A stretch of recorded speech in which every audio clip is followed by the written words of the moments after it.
amazing things. But you just feel like he should be there in the pictures with her. They found out that they spiked it with PCP. Fuck off. Right? So... Man, I'm gonna run about. I'm gonna spend my last hours on this earth trying to fucking get one over on this wee boy. Sorry, I fucking don't. I mean, hi everyone. This is a Sorry I Don't podcast, and this week we're talking about the film Titanic. So Titanic came out in 1997. It was directed by, and apparently also I've just learned, written by James Cameron. And basically coming into this, I love this film so much, and I have done since I was. I don't know. I feel like I watched parts of it when I was like 4, which I definitely shouldn't have. Yeah, same. And then I saw it like full way through when I was 9 for the first time, and I honestly like sort of mentally affected me in a way that I never fully recovered from. Yeah, same with me really. It was kind of like watching it from a very young age and being like absolutely bowled over by how sad it made me as a wee boy. But no, we thought it was a good one to talk about because Abby and I both have these strong emotional connections from a young age, then reflected through our like of film and media as we grew up, and now that's maybe influenced it a little bit, but still with that core.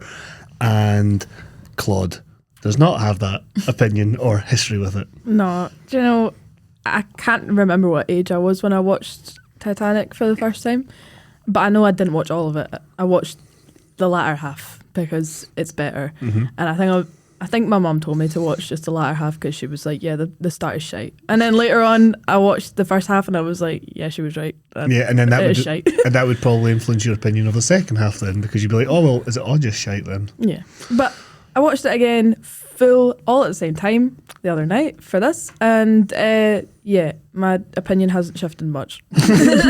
Great. But no, we thought it would be quite good to cover just because it's the 25th anniversary, just like a few months back. And Apparently they did this thing where like they released it in cinemas as a special thing for Valentine's Day, and like we'll get there, but the way that I looked and sounded after the runtime of this film had completed is not a way that I would ever want to look or sound in the presence of a romantic partner. The way you looked and sounded. I mean, you were also I was there. pretty bad as well. It was just so funny because I kept like, anyway, we'll get to it, but I was suspicious that you were crying, and I was like, surely not. Surely not. Yeah. Yeah. I was. I'm actually quite glad we watched that together though, because I feel like I would have been so bummed out if that was me. Right. But yeah, well, no, when I say that I've got a history with Twilight and a strong emotional connection to this, like Twilight, Titanic. No, you do.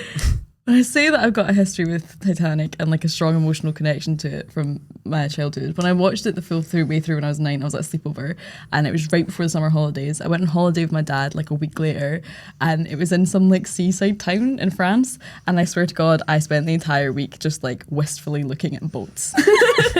But like, I don't think I told anyone why I was so sad and forlorn. So my dad just thought I was like depressed, which honestly I think I was. I was just like so like absolutely like arrested by this film. It had such an impact on me. I absolutely was so devastated by the end of the film, and I was spending this like anytime anything like the mention of the sea.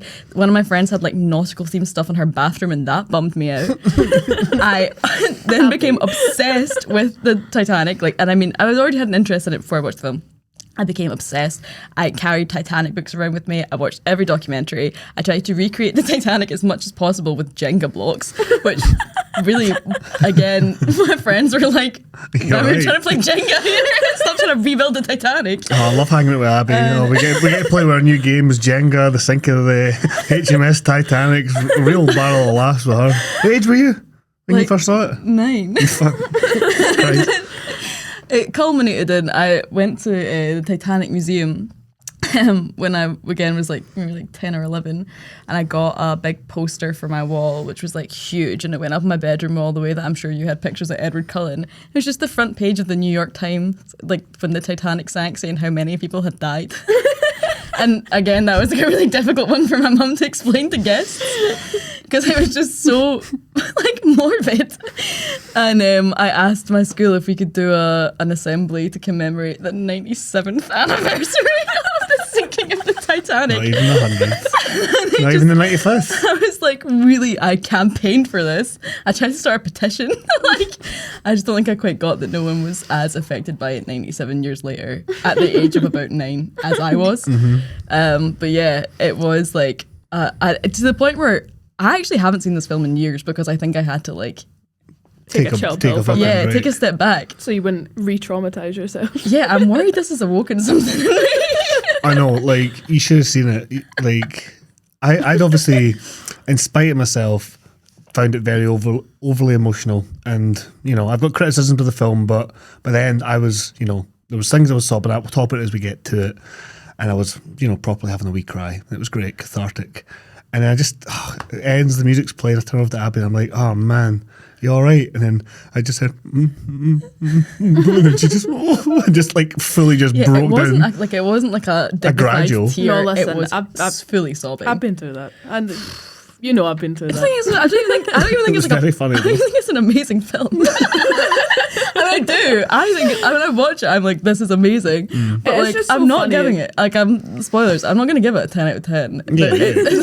it's largely ridiculous in much of the film. It is so funny though that we're all so conceited that we're all individually filming ourselves greeting at films and sending it to each other.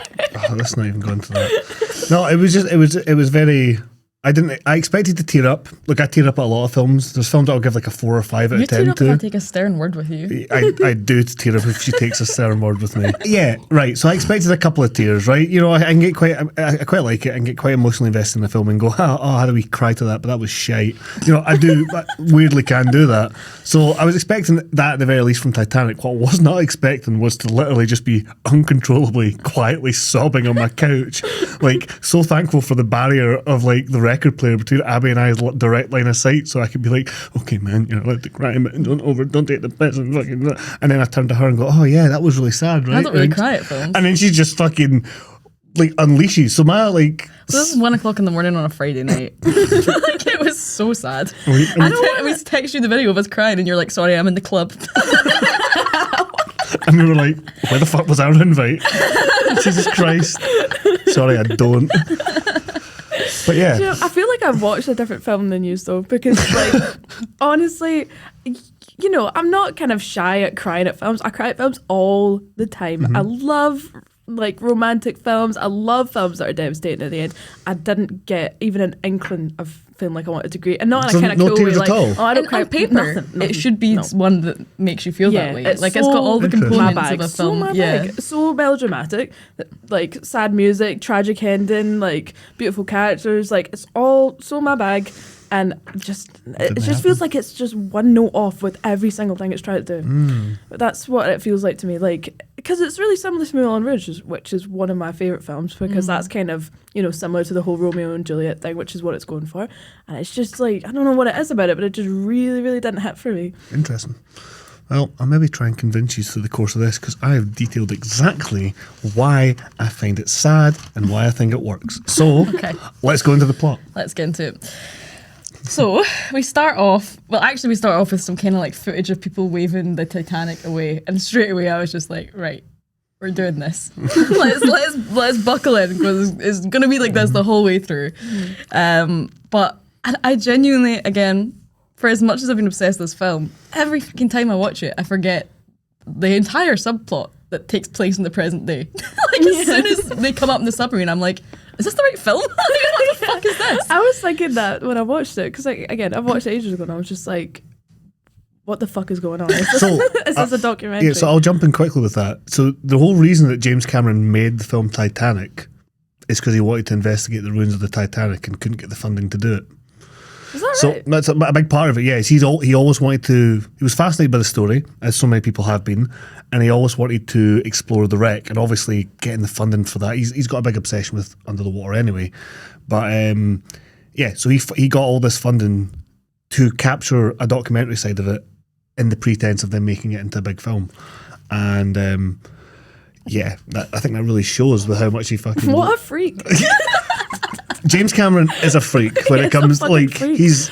he also That is weird. they There must estimate be easier ways of doing that than making an entire film. Not to say that he shouldn't have done it, but Yeah. like, To be fair, Jinky was a bit mortified by like how cheesy the film was a wee bit. It was I like, was just like, I mean, yeah, we should but it was probably go down. actually We just should- because like I just wanted to do the Titanic thing. It was This actually- big kind of chick flick, but I was just because I wanted to go down in the boat. I want to see it. It's cool. It's a wreck. It's a wreck, bro.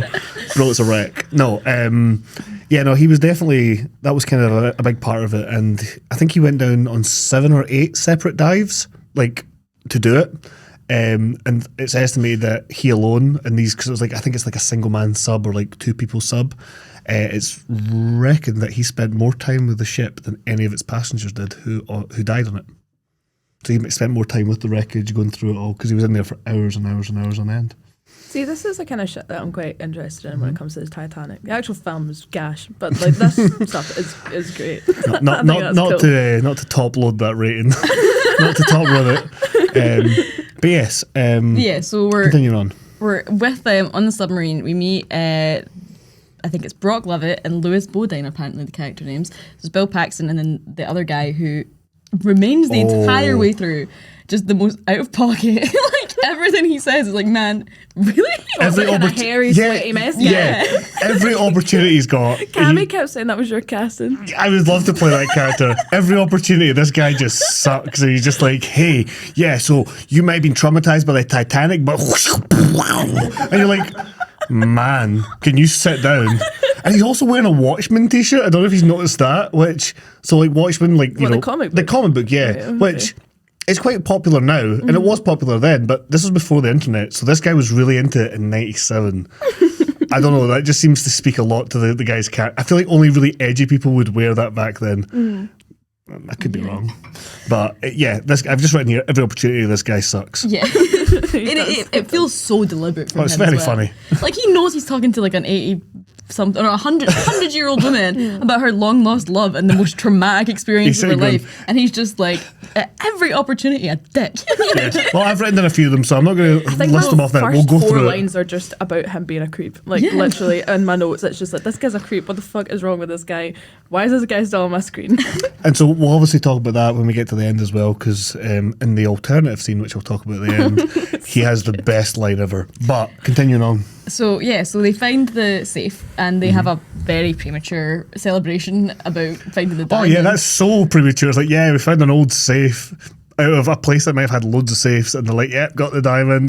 Drink. He's spilt the champagne. I'm going to say it's champagne. It's everywhere. He gets a swig of it, and everyone's like, yes. And it's obviously there. it's not there.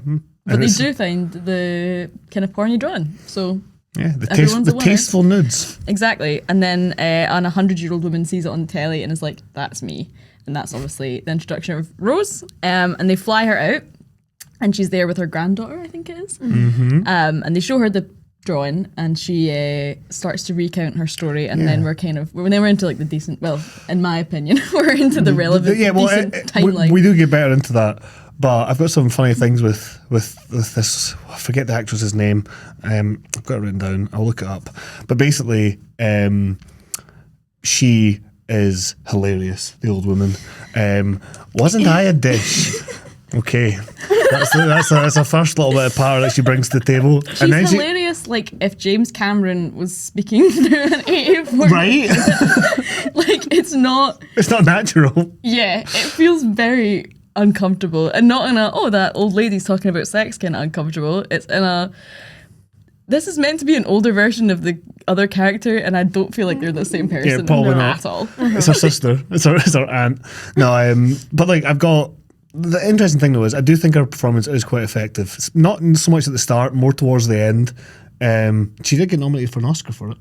What the old woman did. Yeah, best supporting actress. Is that a joke? No, she What? got. That's She an got actual- She's in it for like 5 fucking minutes. Why supporting it's actress? so Yeah. pointless. I don't know. I think she's. We'll get to why I think I that thought the works. mum was a bit better, given Mum- that she's a total witch. You know, Mum's better, and she also she's has a some believable layers. witch. We'll get. But no, her and Kate Winslet also got nominated for an Oscar for best lead. Neither of them won it though. No, neither of them won it. No. I forget who did win. Good reason. No, it was LA Confidential. What's her name? Kim Basinger won that year, which was much Right. better. Anyway, Right. sidetrack. Anyway, I love that she brings her house with her. She brings her goldfish with her. She just fucking brings everything on that helicopter and landing which, there. to be fair, I was like, what the fuck has she got in that massive suitcases? But then see when she's dying at the end and it does the wee slow pan so we can get the emotional impact. But why did she bring that though? Right? Like, I get from wee a plot shrine. point of view, I'm like, well, I'm glad that we got that because it was a really emotional moment at the end. Oh, but it's like, brilliant. in terms of the sense in this fictional, The logic. yeah, There's emotional logic, but there's like, no. But it's really jarring because we've not really got the emotional impact yet. So it's just like, why has she got all this shit with her? Like, bring a and it's fucking so, goldfish on and the also I've helicopter. tried to make a note of every time she's went made a little Oh, I noise. actually, because at first it got a laugh from me the first time, right? So I kept and doing then it. every single time she spoke, like she could even just be like thanks, and he'd be like thanks, and I was She like, did that a lot. literally like 50 minutes, and I was like, you're gonna have to fucking stop doing that. It's getting really annoying. I got a little bit sad. I curled into myself. I got really reserved. So I don't. This is when the tears started. This is when the first. Beginning of the film. Yeah, went on for because 3 Abby hours. was mean. Because Abby wouldn't laugh at my jokes. That's why I cried. But no, I do quite enjoy that docu-feel at the start. Should it be in the film? Probably not. Yeah. But I don't know. I used to totally be against it, but I feel like the way it kind of ties It's just itself not what back. interests Do you know me. the only real thing I can think of that would justify it being in it is that the actual film is very hokey, very over the top, like ridiculous. And we're hearing the entire story from Rose's perspective. And in order to tell that, you've got to kind of have the docu bit at the beginning. Yeah. And it explains why it's so hokey and why it's so shite, because she's kind It's of... her point of view. It's her That's- point of that's a view. good way It's of an looking at it, unreliable actually. narrator type of thing. Yeah. Because otherwise, why the fuck is the rest of the film so fucking ridiculous? Yeah, so over the top. Yeah. No, I that's actually a really good point. And I think the way it could have just kind of petered out, and especially if they used that alternative original ending, oh my god, it wouldn't have worked. But they do a real life thing, which when we get to it, I'll bring it up. They do it through like Bill Paxton's character. That's the leader of the expedition. Yeah. Yeah, I forget his name. Pretty sexy. Yeah. No, yeah. Oh yeah, he's wee earring, yeah.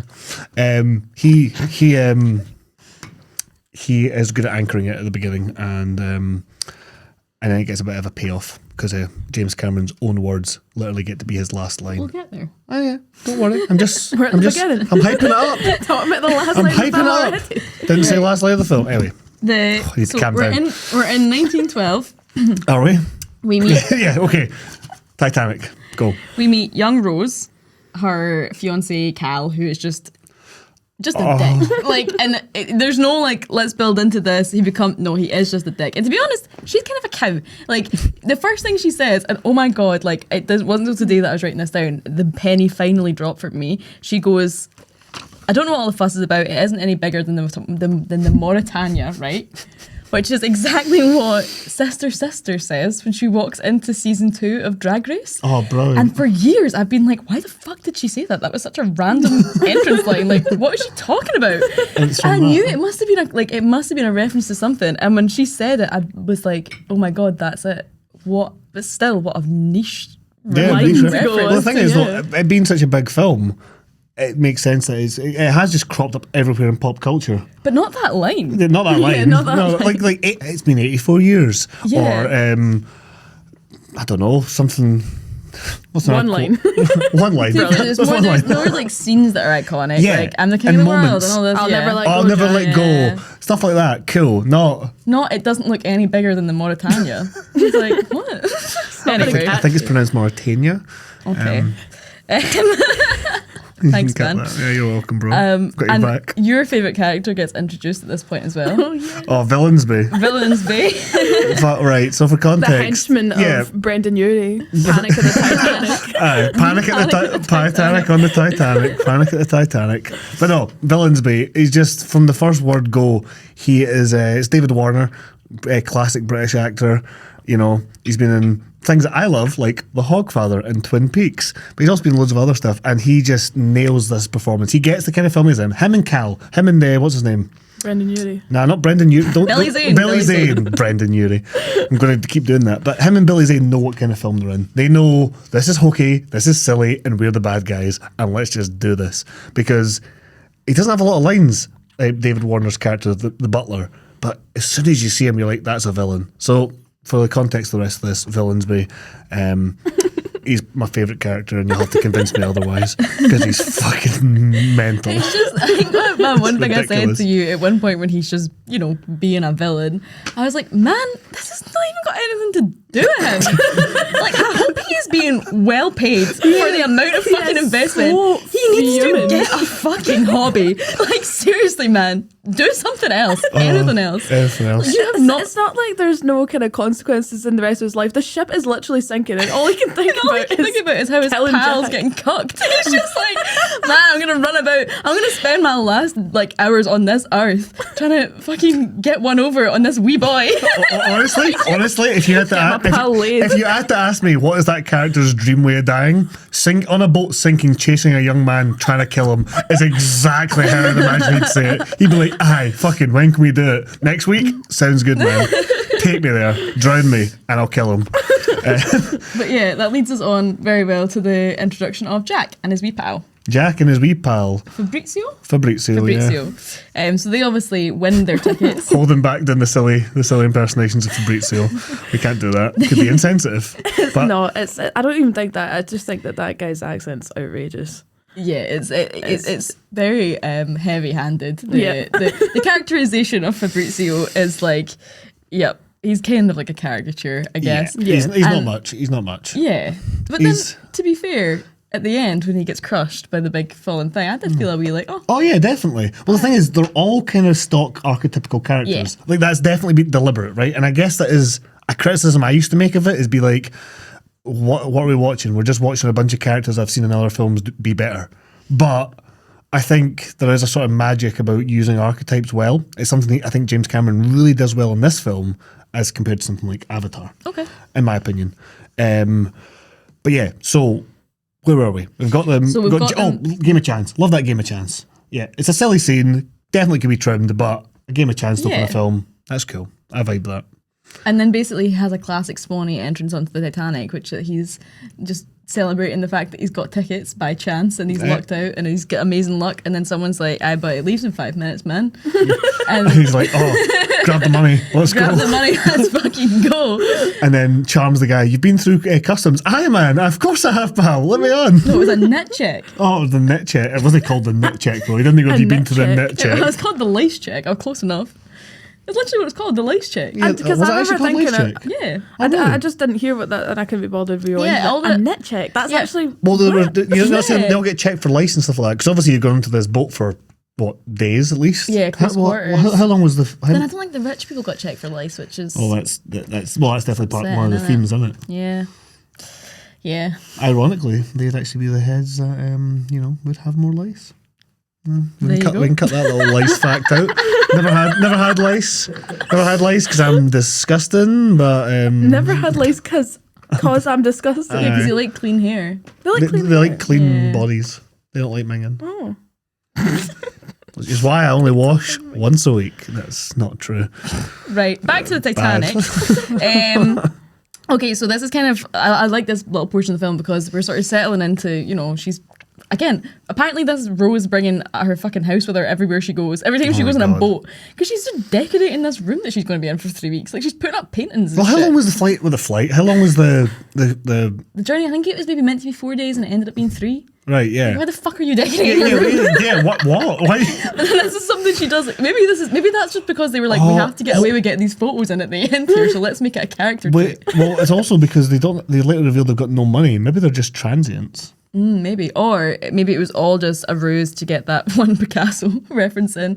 Oh Because my God, those references are great. they just become the sort of like Forrest Gump of disaster films where Yeah, I've it's got like making random historical references. like such a on the nose one, like, oh, something Picasso, oh, he'll amount to nothing. All right, Billy Zane. I love it. He says it so many. There's so many little ones where he just says something. You're like, yeah, well, that's clearly. I don't want to say it's clever writing because it's not really. It's quite obvious, but it is quite funny that most of them are on the part of the.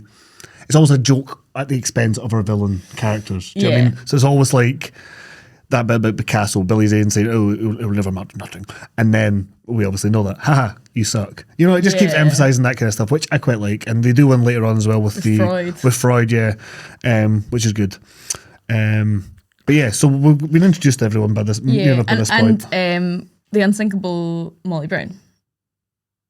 who is played by The unsinkable Molly Brown. What do you mean? what's her name? Kathy Bates. Oh, of course. Yeah. Oh, Kathy I Bates. liked her. I think she does a star turn. Oh, in this, she's to be honest. she's Yeah, great. she's good. Especially in She's that. so fucking likable. Yeah, Do you know what I mean? yeah. You just And you need warm that. to her. You need that amongst all these people. Horrible people. Again, it's archetypical. She's the new money. She's the loudmouth American that no one quite looks down on, but has a heart of gold. But it works. Yeah. And like, she absolutely nails it. Like that line when they're having food and. Cal's just bitching to Rose about do this, and he's like, "You're gonna cut her meat for her too, Cal." Brilliant, Yeah. great little line. So she's got loads of those. Again, it's well cast. Yeah. The film's very well cast. And I think also like it's so much harder to play someone who is a real historical figure. I'm so glad that like the characters that are kind of the main characters, especially the sort of villainous ones, are not like they're not trying to do justice to a person who really did live and was on the Titanic and possibly died in the Titanic. Yeah. I think it'd have been so restrictive to like have tried to be a character and also like be respectful of that person's legacy and things like that. Well, they obviously tie with that a little bit because a lot of the characters are real people. Yeah, a lot of them are. Yeah.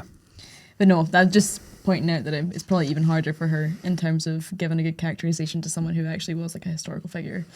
Totally. But yeah, so It's crazy how much she looks actually like her, by the way. It's really it's a very kinda good weird. casting. Yeah, she nails it. Absolutely nails it. It's so spot on. But yes, then we have Jack seeing Rose kind of on the deck, and I love that his wee pal who has known him for like 5 seconds, like he's just this bunk guy. He's like, I've made no chance. He's like, keep fucking dreaming, man. And I'm like, they've known each other for like an hour. This man is very comfortable just criticizing him. Like, Yeah. I love it though. Yeah, no, it's great. I actually love the Irish character. He's another one where when he dies at the end, I was like, oh. Again, stock character used well. Do you know what I mean? Yeah, absolutely. Archetypical kind of character. Yeah. But no, I really like Jack's first look at Rose. It's because she's just looking profoundly sad, and it's like you can see why he wants to paint her because they obviously shoot it that way to look like a painting on the deck, and he sees her, they make eye contact, and she looks away. Then Cal shows up. Lovely. I quite like that. Is she meant to be like a muse like the entire time? Is that what they were getting at? I don't know. I guess so. I guess from his point of view, probably. I think he draws her until she asks him to. Yeah. They don't. I don't think they overdo it. No. I mean, they only were on the boat for 3 days. Yeah. And it's already a 3-hour long film. Yeah. Can you imagine there was just more drawing scenes? Or more. I love your hands. Oh yeah, we're getting to this hand We're stuff. getting there. But yeah, so obviously he's instantly attracted to her. And then this is where my first sort of criticism in terms of the pacing of the film comes in. And I'll tell you why. It's because they do the exact same thing twice. And both times I was like, wait, what? So we go to dinner now with Rose. And she's sitting there and, she obviously looks miserable. And then she's like running to the deck. And obviously is planning to like take her own life. But this happens twice in the film because... Jumping ahead, but later on, Jack takes her aside and is like, I want you to run away with me. And she's like, no, I can't. I have a responsibility to my family. And then we get like literally like maybe a minute of a scene where she's sitting and then she sees a wee girl play with a napkin and her mum tells her off.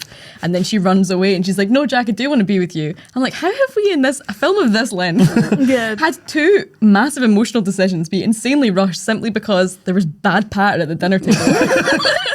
She can't take it. She's literally just sitting there being like, I'm so fucking bored. Oh, my pals, and then just making like a pals split suck. decision. Oh, my pals make shite jokes. I better throw myself off the boat. But, And then my mum's getting no patter, so do you know what? I will just run away with that random American guy. Like it's just like, but they do the exact same thing twice. She's just sitting looking miserable, and then she's just running along the boat. I'm like, man, this film is so long, and we spend so much time on the fucking submarine with like Dumb and Dumber. How have we rushed this so badly? Like, yeah, no, look, and from what I read up on it, because Cameron also edited the film as well. Cameron edited, produced, wrote, directed. Like he did all the big things. Apart from starring in it, obviously. But what's the word for it? He talked about loads of stuff that they edited out. Like there was so much more that they had in. There was so many more little scenes between people, so many more this and that. So, and a lot of it was down to test audiences. Like they would screen it for people, and then they go, oh, for example, there's a fight scene between Villansby and Jack near the end that gets cut out. That gets cut out? And that's why he's got a big cut when you see him just before his last scene, I think it is. He's got a big cut on his head. I'd love to have seen a fight scene between Jack and Villansby. But it's because he finds out, I think he does it. Why did we have to see her run about the boat greeting twice, but we didn't get to see Yeah, Villansby that's another bit where I was scrapping, like, man? why? Like, We'll get there when the boat starts to sink. But there are a couple of bits where you're like, this is already happened. It's like deja vu. I thought that, like, again, jumping ahead a little bit, but to the bit you were talking about, the second time that she kind of runs away, like, she goes and speaks to him. He, like, pulls her aside. He's like, oh, like, be with me. And she's like, no, I can't. And I think genuinely there's not even a scene in between it where she goes back and finds him and asks immediately. Yeah, that's what I'm saying. She literally said like, at dinner. immediately, though. Yeah. And I thought, like, because I was really fucking hungover when I was watching it. I thought I'd fallen asleep, or I'd just like tuned out for a second, and I'd like rewound it twice because I was like, am I losing it? It's nothing's so happened. bizarre. It's just like normally you can be like, oh well, you got to cut some stuff. But you're like, it's a fucking 3 hour long film. 3 hours and 15. Jesus. 2015. But no. So Rose is obviously decided she's gonna jump off the boat. Jack comes along, kind of talks her out of it. Which, to be fair, I do think this is a very endearing moment in terms of. Look, I've written it down. That's probably the first truly great scene in the film. Yeah, I agree. Because- I put that in my notes as well. Yeah, right. Because it's It's so good. good. It's a really confident meeting as well, and they do a lot through that, like through the characterization with Jack. He's just like, yep, well, if you're going to jump, I'm coming in after you. And then he gives a little story about his life and how he hates the cold. It's obviously setting up some, dramatic irony for us because we know what's going to happen. But he's like, where you go, I'll go. And it's really good. It's setting up the characters, their relationship, and also just really hammering in some of the themes that the film's going to go on about not giving up, which is, again, very standard themes, but it does it well. But then we get that ridiculous little back and forth. Well, it's really it's weird how it does tone. It's like really dramatic, sad, and then it's like kind of uplifting, hopeful, romantic, and then it's like, oh my god, she's about to die. Oh, hanging off the edge, and he saves I her. didn't realise how much she was really hanging off the edge at that point. Like, I thought it was kind of like a wobble, like, no, she's literally like screwing. She's holding by one hand. I'm like, what the fuck? Like, Yeah, I know. I really liked the scene, right? But like, and I liked while I was watching it, I kind of liked her almost falling off the boat. But on retrospect, I'm like, I really didn't need it.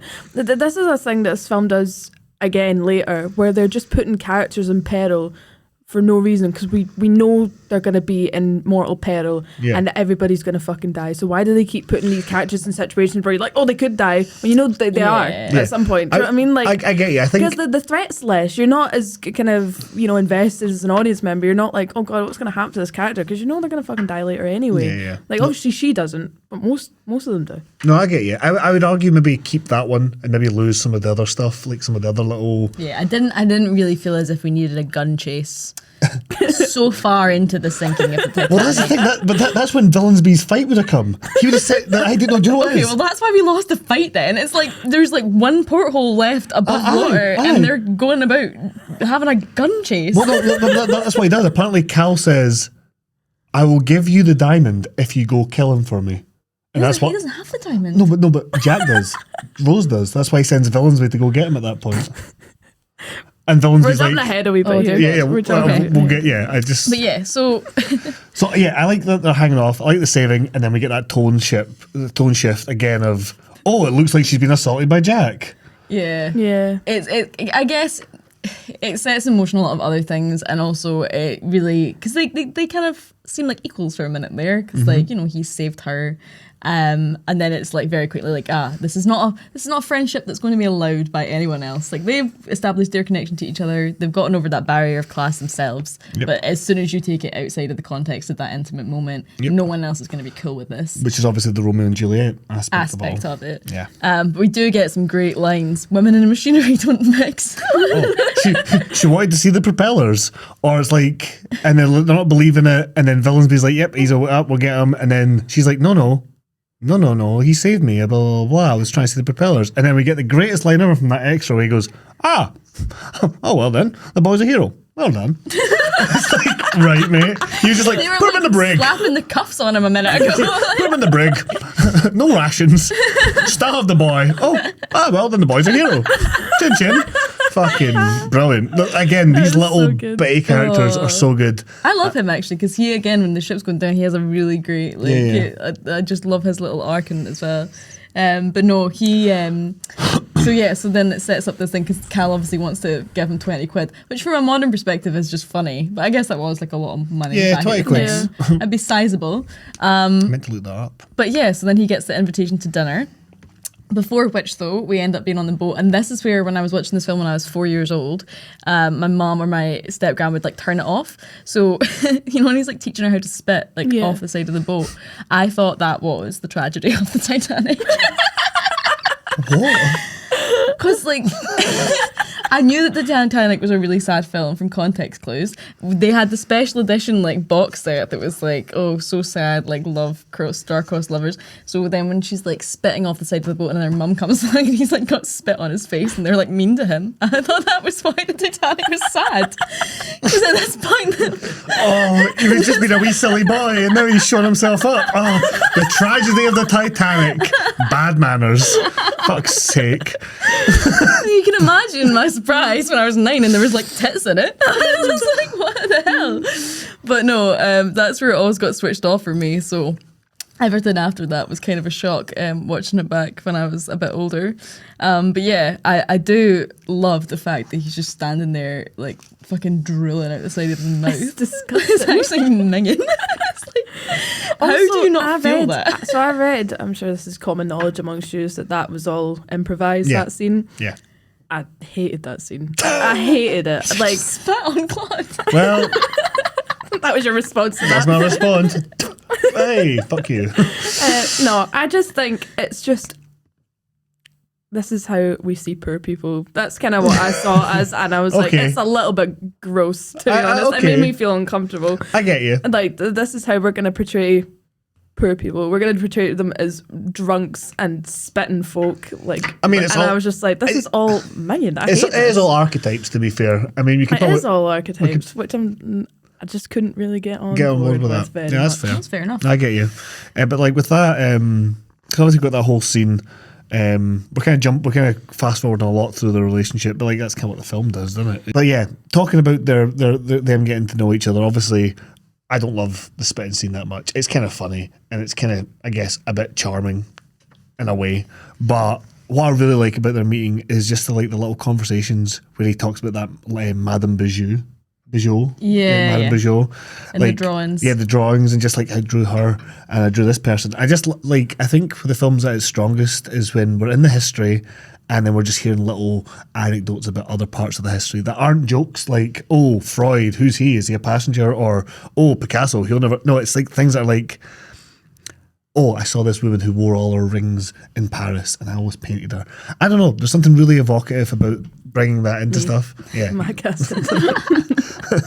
But I like that. But and I think the moments work with their chemistry and building up their relationship. You can totally kind of see why she'd be fascinated by someone like Jack and why he would be like her as well.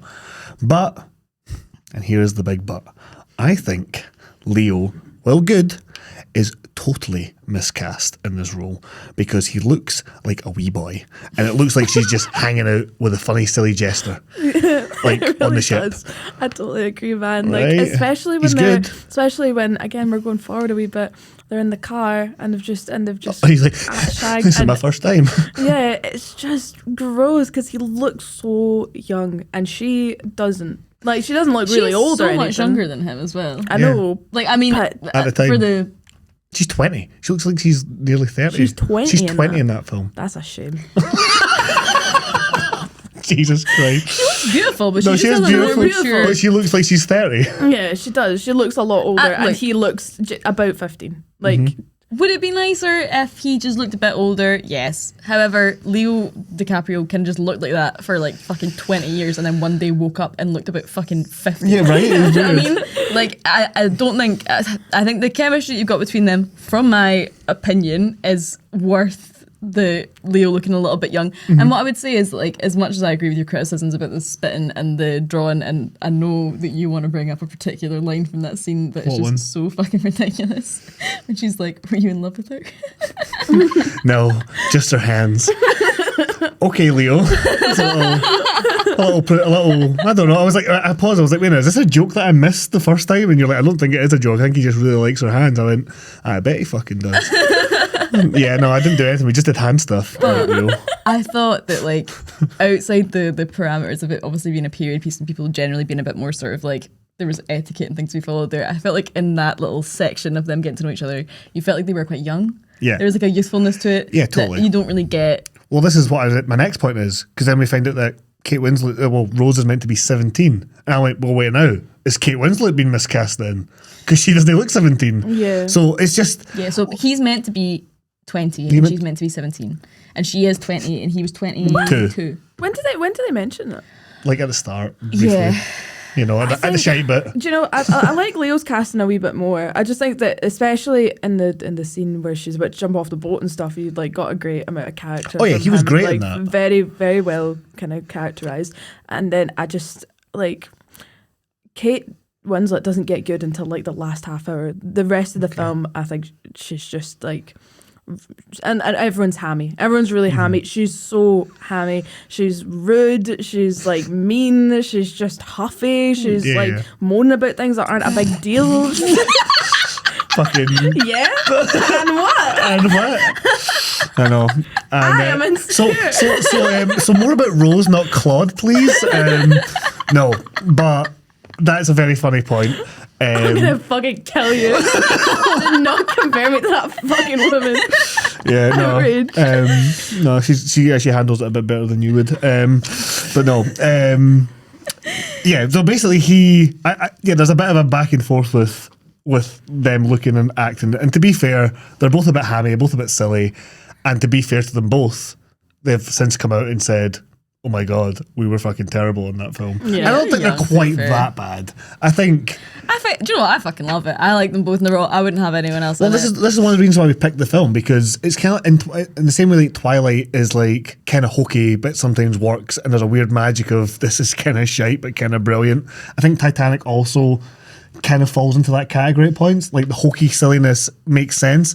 Like, and I think I said to you, like it works because see when you're like in a romantic situation, like in real life, you're not speaking like a romantic lead. You're not speaking in like the cool way. You're speaking in some silly gimpy way about, oh, I love this. Oh, we did this. Do you know what I mean? And I think it's kind of cringe naturally. And I think that film captures it quite well. It's cringe to love. No, I think it's cringe. Is that what you're saying? I think it's cringe to like some of the lines that they say. It's just like very, I don't know. Give me a line. There's something really cheesy that they say. I don't even know an example, but what I would say is that they just constantly repeat each other's names. That is the one thing that takes me out of it so much. Is like they will use each other's names so like 5 or dramatic. 6 times in a sentence, and it's like, what is this about, Rose? Yeah. What are you doing, Rose? Yeah. Like all the time. It's too much. But, a lot of name using. I don't like people who do that in real life. It's just kind of creepy. Yeah, like it's someone just who says your name in like every sentence. It's just too much, isn't it? I agree, Claude. I think it's too much, Claude. Right, so back any more to the thoughts, plot Claude? of the Titanic. Oh, Abby's got Abby. Mind. Abby's got some plots to go through. Some plots. Abby has so then we're at dinner. plot. Yeah. And everyone's just like very taken in by Jack because he's given them the kind of like. No, because it looks like a wee boy going to prom. You got your hip flash, son.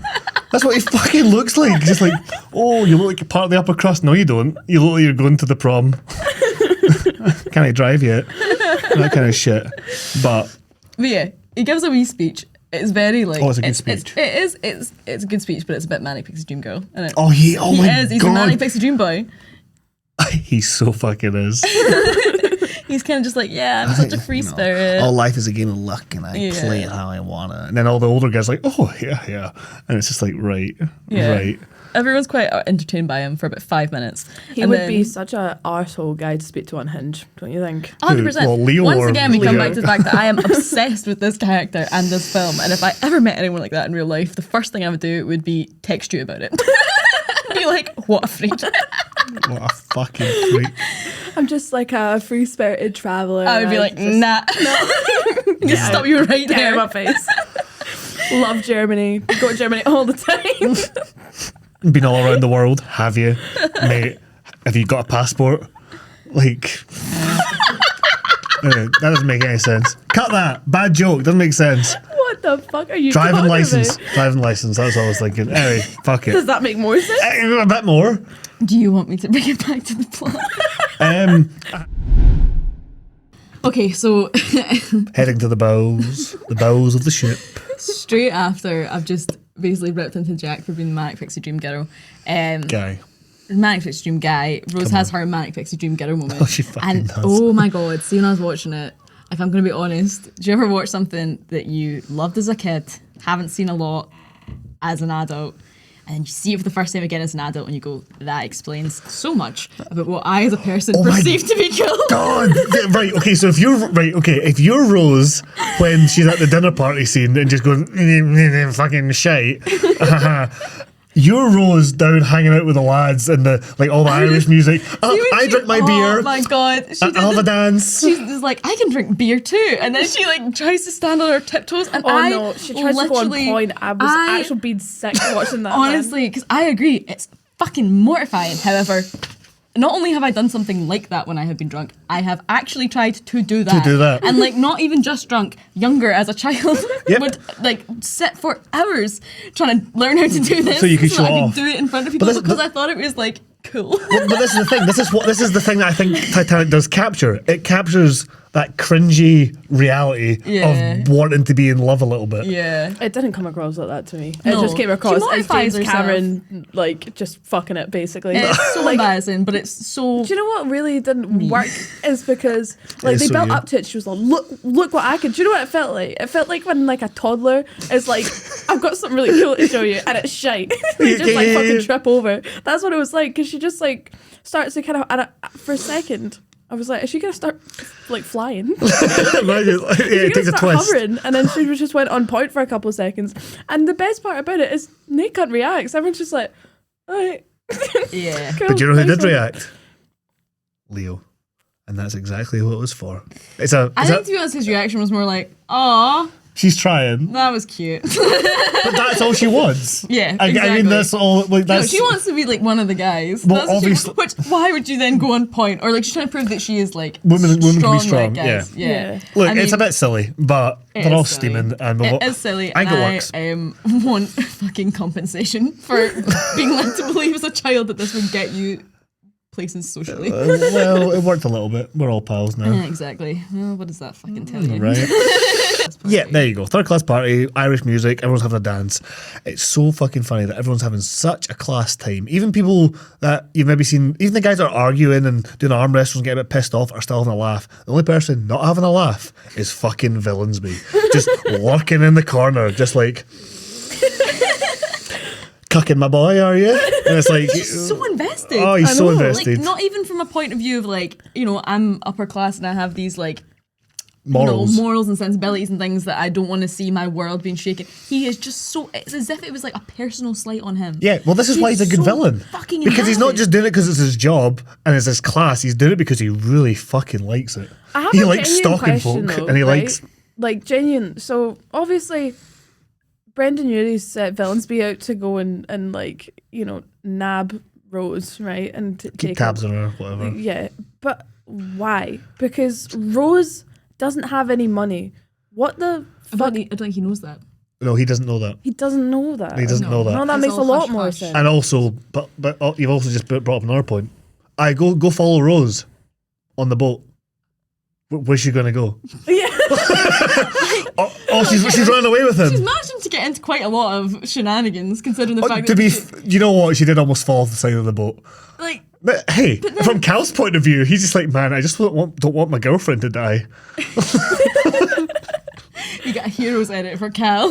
Heroes edit for Cal. I really think He you does could really get fucking one. try and get her on one of those lifeboats at the end, to be fair. Which is more like a you're my property and I don't want you to drown. Yeah. But there is an element of it'd be really funny if because she could be an unreliable narrator if there was just maybe we get Villansby's truth. Villansby's he's the greatest man I've ever had, do you know how we the had- honour of knowing. Do you know how we had Charlie's point of view of Twilight last week? Oh my god. I want Villansby's Villansby's point of view of the Titanic. Villansby, Cal saved Villansby in war. Cal is Is that what happened? No. Oh, right. Okay, I got really yes, that does happen then. Absolutely. They saved each other in more ways than one. I love an unreliable narrator for this exact reason. Yeah, because you can have so much fun with like backstory. Yeah, and, what actually unpick it. happened Yeah. here? What really happened? Oh, brilliant. But yeah, so next day, obviously. Does Villansby survive? Well, I don't think so. so this is the thing. I thought he just kind of disappeared, but then I was reading up online. It was like, yeah, that's why he's got the cut in the scene where he dies. I was like, the scene where he dies? To be fair, I feel like it's one of those ones where everything's just chaos. Yeah, I mean, maybe we just missed at one point. I don't know. Yeah. It's really upsetting. I feel I feel like anyone who I'm normally good. good at remembering these things, and I've missed Yeah, it. yeah. Anyway, so yeah, next morning, obviously, Villansby's fucking grassed her in. She's sitting there with a fucking stinking hangover, trying not to, piss off Cal, who's just like, well, what did you get up to last night? He's like sitting there, he's just being so fucking petty about it. And then we get one of the most like ridiculous, like dramatic, like he goes from 0 to 100 so the table. fast with the table. It's like, Christ, man. It's like it's like me man. breaking the set. yeah. See, this is why I would have a lot of fun playing that character, because it's so you funny. just do that on a daily basis. Sis. No, yeah. I don't knock things over, do I? You knocked things over in the last episode. Okay, right. So- this makes it sound like I'm abusive. Here, I'm not. I'm here's very what funny. I'm like. I feel I'm like really I found- nice.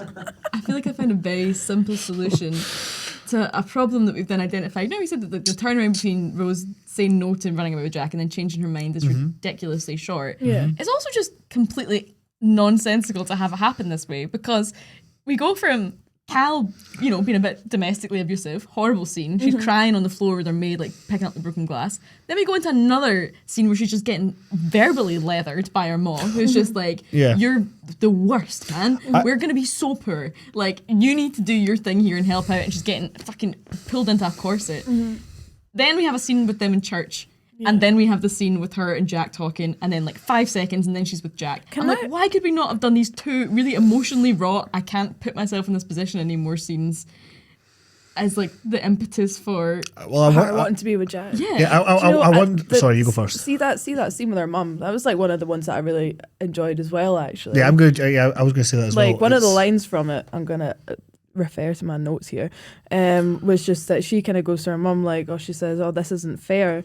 And then what is it she says again? She says, "Of course it's unfair. We're women. Our choices are never easy." And I'm like, why didn't they lean a little bit more into that? Like, I feel like they one of the problems with this film is that they're trying to do too much.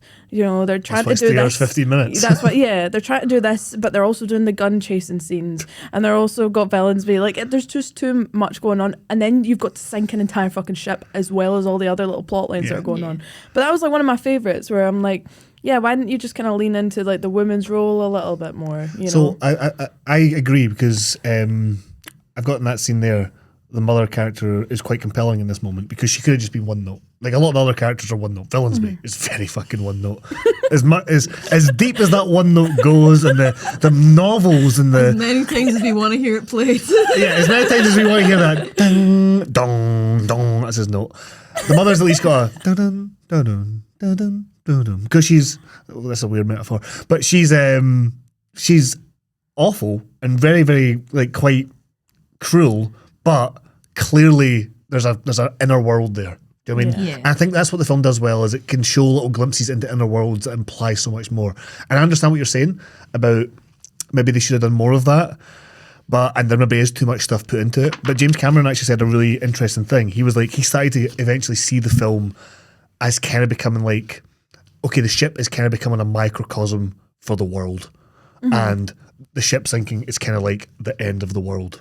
I think when you think of it from that point of view, it makes a lot of sense why we get these kind of half-explored ideas that are just getting thrown in, because ideas is like, this is society all shown in one thing, and we're going to break it down as if the and world why is they're ending. kind of playing into stereotypes of characters. Yeah, because that they're just like, this is what this character is. This what is how I they- quickly what they tell you. represent as well. And I think having that tied into a Romeo and Juliet plotline, which is the most universally well-known love story. What he said was he wanted to communicate the emotional like rawness of the Titanic, but felt that in order to get that across, he was going to have to incorporate a tragic love story. Yeah. So that viewers could feel that, which I don't necessarily think is. I think that's maybe underestimating people a little bit, but I like the film for what it is, so I'm glad that happened anyway. I don't know that's the best way of putting it though. No, it ties into, again, his revelations when he was actually seeing the ship, which, again, we'll get to when we get towards the end, because I don't want to trail away too much, because it is Bill Paxton's line that reminded me of it. See all these little kind of like snippets, these kind of windows into these characters' worlds though, makes you want to just be like, pick the 3 best ones and dive into that. Oh no, totally. Hey, don't get me wrong. Equally dive into Don't that, get me wrong. There's probably rather than running around after Kate Winslet while she acts like acts like me the entire film. you got to own it. You got to own it now. But yeah, so It acts like you or Abby, depending on who she's with. She's with the last. She's with the last. Drink basically. We're now at the point where Jack is about to pull. So we go to church. We're doing the hymn. And Villansby's not even joining in the prayer. No. Literally, everyone else is praying, and Villansby is fucking standing there, just like some sort of immoral agent of destiny, just standing there looking over, like, man, fucking take a minute off. I just love as well the fact take a prayer off, please. he goes to buy off. If anyone needs to fucking get an absolution, it's fucking Villansby, and he's not going for it. Anyway, it burns him if he sits down on his pews. Anyway, sorry. He goes to buy off Jack by being like, here's fucking 20 quid to give his piece. Oh, yeah. And then Jack's like, I'm not taking your fucking money. And he told to go away. And so he takes the money and he gives it to the other 2 guys and is like, right, will you stop him from coming in here then? And I'm just like, is this like his pocket money? Villansby's got just cutting out with his change in his I was pocket like, money. did Cal like slip him a 20 and be like, go and deal with that? Or is he just like out of his own pocket? I'd go with the latter. It's his own pocket. Like, it's his job to be dealing with this, and he's like, I can't be fucked. Man, he's in debt. Expenses. No, he's in debt. He's in debt to his job. Oh man. But yeah. So, oh my god, he's like, what's her face? He's the female version of in Rebecca. Miss Danvers. Yeah. Oh my He's the Mrs. God. Danvers. Yeah, Yes. It's like, man, you need to find something else to care about. Like, Yeah, this is driving you mad. Absolutely. But yeah, so we get him. Church comes to an end, and then basically Jack interrupts a very important safety talk about lifeboats. Which, yeah. I mean, to be fair, at the time he doesn't have the context of knowing how important That's with it's Mr. going to be. Andrews, right? Yeah, this is Mr. Andrews. So Such- he's obviously a real character. All my notes are such a nice man. Yeah. Tries to do the best all the time. Always just nice, like always just Love on it. Mr. Andrews. You liked He's him one as of the well. saving graces of the film as well. I Yeah, think. and again, another really good performance of a character, of real-life person. a real life person. Yeah. So yeah, I, every single time he's on the screen, I'm just like, Yeah. this is Okay. this is good. I know where I am. This is, and like I think, Jack pulling her into the this is right. I made this comment to Swanny as well when we were watching the film. I'm like, so I think at some point you see there's 2,000 people on the ship. Maybe is it more than that? I think it's 3,000. 3,000, so thousands of people on this fucking ship, right? And like all these spots that you think would be like really popular for people to go to, you know, the front of the ship, Yeah, the back of the ship, the fucking gym. Anywhere up deck. Yeah. Literally, Everyone's like, nah. everyone's like on the most beautiful ship ever, like going through this fucking, the weather is great for all the scenes we see. Nah, everyone's just sitting in their fucking rooms, including everyone like on the 3rd class decks. They're just sitting in their bunk beds because Jack and Rose have the run of the ship. They have so many private moments in wide open spaces. The fact that they can conduct a love affair of any kind, and then obviously when the ship Literally is at the sinking, front helm of everyone's the ship, they're like, just Everyone- watching each other for the first time. each other. It is ridiculous. And everyone else is just like, you know what, man? It's a bit cold. It's a bit nippy. I'm going to stay in my bunk. Like literally, It's like, you're not even there for 2 weeks. It's 3. like, she's away to throw herself off the front of the ship and no one one's fucking there. notices. Nobody is there. Like, they're winching at the front of the ship. No one's there. When the iceberg comes over and hits, there's like a couple of folk about. And they have this scene in like, and honestly, like, see when you like see documentaries and things, they're like, the Titanic even had a state-of-the-art gymnasium. And I'm like, and at fucking 3 o'clock on a Wednesday, there was no one in it. Like, what? No, everyone was using it. That's why they went in the top deck. They're like, better get fit, better get No, fucking... and this scene where he takes her aside and is like, I want you to run away with me. They're in the gym. Is that where they are? Yes. Yeah, there's a There's like swimming a pool rowing in machine there. Oh, for fuck's sake. There's a swimming pool in there, I think. Oh, It is that's absolutely so funny. shocking. Again, I guess it's suspension I mean, of disbelief, the emotional reality, blah, blah, it blah. makes But it's sense. very funny, But though. it is just funny to think there's like so many people on this fucking boat. And no one gives a shit that they're on the boat. Why is there just no random cupboards that they could like go Well, into. Do you know what I apparently there mean? are, but they only start to find them when the ship is sinking, and it's like a really irresponsible time to be in a random cupboard. Like, But no, talk about that scene with them and Jack. Jack talking to her in what I thought was a church, but I guess is a gymnasium now. Yep.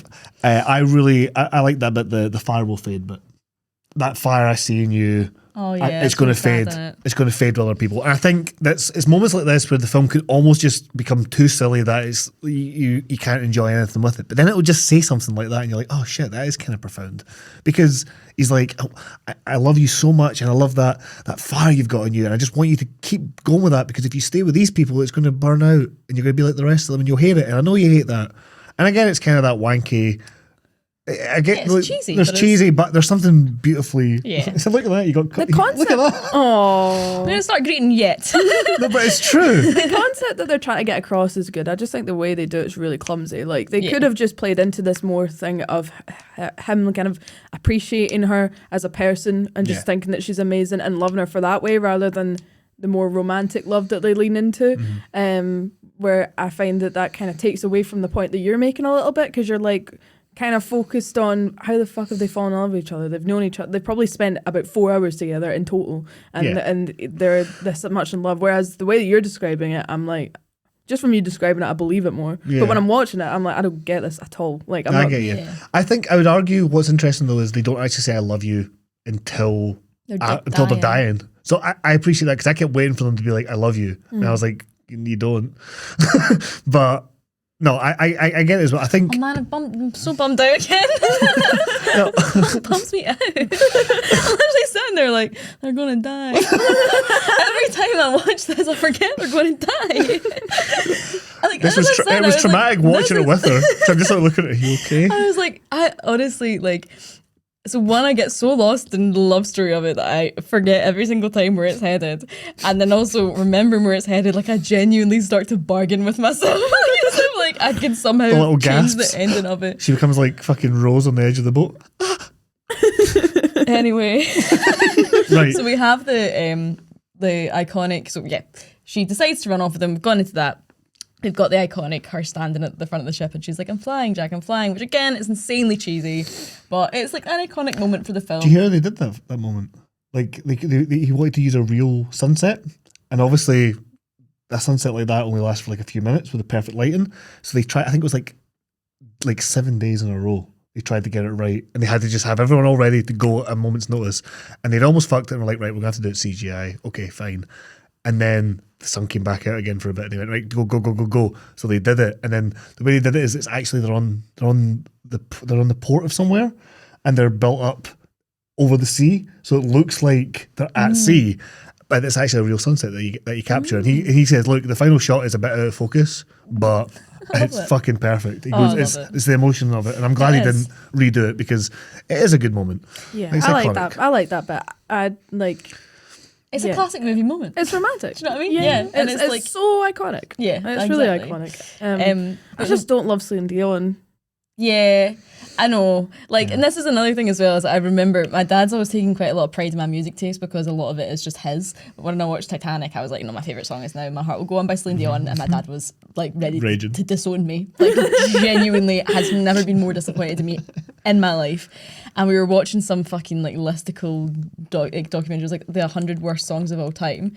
And my dad was just sitting there, and it was like on number 2, and he just went, I know exactly what's going to be number 1. He's like, it's going to be My Heart Will Go On. And I was like, shut up. I was like, that was like number 1 for this many weeks, and like started saying off all my fucking Titanic facts about how great of a song it was and all the accolades Celine Dion had won for it. And then it was that. And I literally had to sit there being fucking mortified. My dad has lorded it over me ever I since. bet he has. I loved that song. It's No, the only look. song I learned how to play on guitar. It's the only song I learned how to play a little bit on piano when, like, I never I feel played like did piano. everyone's high school make them do Oh, that. no, it wasn't high school. I was in primary school when I did it. Because I'm older. Well, that's more embarrassing for me then. Yeah, right. Ooh. No, yeah, but no, I like. There's a really interesting story about that song as well. Like, Cameron did not want a Any song. songs with words in it? Yeah, Yeah, I nothing. read that, and Yeah. and then I was like, and he picked that. No, he didn't. That's what he went didn't with. pick it. So basically, it was. Why the fuck is it in it? So what happened was the producers were like, right, we need a song. We need to convince him. And no, it was James Horner, the guy who did the music. He was like, nah, we need a song. And he was friends, or he knew Celine Dion, or there was some way of getting it in there. So he went to her. He came up with a song, and then he came to her and he went, right, can you record this? And she was like, right, I'm not coming in to do it, or we'll do it once. So the take that we've got is her first rough take. It's technically a demo tape of what we've got. She recorded it, nailed it, and then he put it in. He got it all done with his music. He tied it all in with whatever orchestra he was working with, and then he brought it to James Cameron and went, "Hey, play this while we're looking at that scene." And then James Cameron went, "Oh, yeah, you're right. That does work." And that was basically it. And then because he wasn't a fan of Celine Dion at all either, like he didn't really. He goes, "Oh, she's Canadian. Yeah, that's all I know about her." And I heard a song and I was like, But sorry, I don't know her. yeah. He basically kind of did that, but he's it won an Oscar, and yeah, but I really like that song.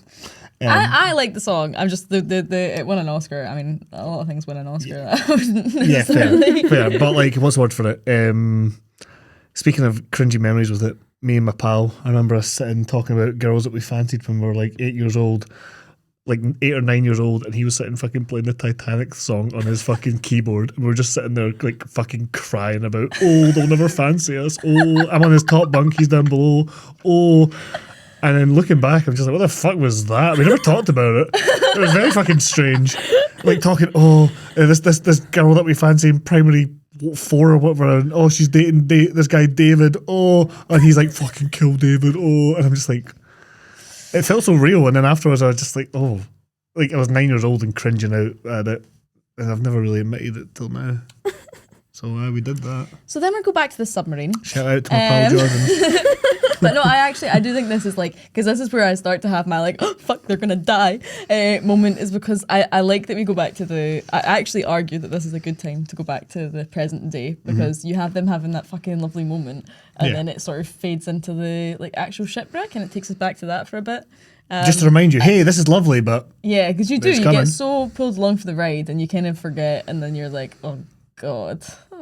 There's no, like, this really happened. There's no escaping like what's about to happen here. But before that, we still get a little tone jar from that fucking guy once again, just being an absolute. I don't know what he says, but all I've written down in my notes is this guy, because he just does something again. Like he's just like, what? Can you remember what he does in that exact moment? It's something like, ugh, hurry up, lady, or we know where this goes, or something like that. Because she's obviously telling him about this big emotional moment, and then he's like, oh, fucking Andrews is standing there with the iceberg warning in his hand, and he's just like, and they're just going on and on and on about this, and it's like, man, she was talking. She was fucking saying something here. You know, I want to hear from her. Yeah, exactly. And it's like, man, how is everyone else is sitting there like so like touched by this and really in honor of this story, and he's just like, anyway. When you're watching it, it feels like even James Cameron didn't invite that guy.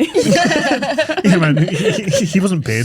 Him and Villsby did it like they paid themselves to be there. But then we go quite quickly back into the 1912 sort of storyline, and we go into her paying him to commission a drawing of herself naked. It was the most erotic moment of my life. Yeah. That's what she says. So the scene, you were like, this is not like sexy. And like obviously everyone, I think if you're kind of like round about our age, like that was like probably the first kind of like nudity scene that you ever saw. Well, yeah. And that's what's so weird. Or you at least knew about that there was like a nude scene in Titanic. That's what was so weird for me, because when I watched it when I was younger, I remember this being like, oh, this is an adult scene. Oh my god, there's naked. Oh, I remember thinking this is quite, you know, erotic. But then I look at it now and I'm like, mate, he looks so young. Like it's just weird to then go from a kid like looking at Leo and going, yeah, Leo's a guy, a man. And then I look at it now and I'm like, what the fuck, man?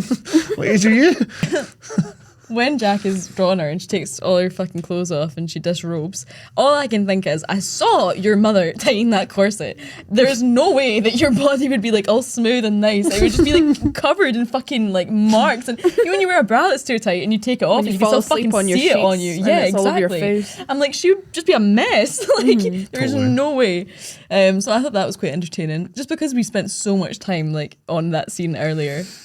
But yeah, it's weird to watch it being a bit older now because you're like, oh, this felt like it was way more risky. Yeah, than it actually is. And I see like a singular tit. Yeah, there's like one boob out. Yeah. Yeah. You get like half a chebin And shot. I don't know. Leo's performance in that scene was really weird. Like when He he's probably just was actually awkward. Yeah, I think he was. I think what are you talking about, the painting or the shagging scene? The painting. Right. Sorry, yeah, that's what I meant. I meant yeah, the other one. in the painting scene. That's their first scene that they filmed together. Fuck off. Yeah, Really? they wanted to get out of the way right away. That doesn't make any sense. I mean, I understand from a personal point of view you want to do that, but usually from a directorial point of view, you're like, maybe let these guys get to know each other. Yeah. I don't know why they did it that way, but I think it's one of those things that it was weighing on their mind because that's what Kate Winslet said. As soon as she'd read the script and knew that she had to be naked with Leo for an expanded amount of time, she just like flashed him on their first meeting just to get out of the way, and then that just set the chemistry. Also, that line when he goes, "Yeah, can you get over to the bed at couch?" is he actually stumbled over his lines there. Yeah. So, but he's so awkward in that scene. It's not sexy. Oh, it's not. Like, it's not sexy, but there's something endearing about it. Oh, yeah. And Again, the thing is, I that think reality, I guess, in our head, we build it up so much to be like this like really sexy thing, and maybe that's actually not what it's meant to be. No, I feel like, you know what, you've convinced me because Yeah. it's exactly what I was saying earlier about no one's actually that smooth or romantic and it's all Yeah. like cringe Yeah, sometimes. they're all they're supposed to be young, and it's supposed to be kind of like cringy and Yeah, no, you're and right. it's but like at the same time, I think the fact that he is just like drawing her nude kind of ruins that, especially like because she doesn't really look that awkward, and I feel like she Yeah. would be, Yeah. Given that she's like a 17-year-old girl. So it then cuts back to the submarine again, which is so fucking unnecessary. Because I'm like, what is the format here? We've done like a little bit of this at the start, then we've not gone back to the submarine Does it cut all, back apart from- again? Yes. We have this one scene, and then it cuts back to the submarine, and they're basically just like, "Did you fuck?" And she's like, "No." For what, 15 minutes? And then they did like. She's like, "He was a perfect gentleman." For how long, Rose? Like, literally not even 15 minutes like later, yous are fucking. That's a very because they'd really done it misleading well. answer. I totally forgot they went back But yeah, again. so why did they? Because like, it made so much sense to go back to it That- 5 minutes yeah, ago. Why yeah. did we then have one scene in between that and then going They back just again? they just wanted they wanted obviously just like Yeah. the old woman. I forgot her name. It's shocking. I'm gonna look it up. They obviously just really enjoyed her being sexy, haha, sexy I implications. just find it really off-putting, and it's not anything to do with her age or like the fact she's elderly or anything. I just found everything that had anything to do with the submarines, the guys, and her really fucking off-putting. Yeah. And I think that I just don't believe her as Rose. Yeah, I don't. Well, the I old don't woman. see them as the same character in my head. It's so difficult to like connect them as the same person. Yeah, Gloria Stewart. Gloria Stewart. Yeah. Also, we spend so much time building up the sincerity, and it feels like every single scene in this submarine, apart from the one where it fades into the footage from the shipwreckage, it's just like, ba-dum-tsh.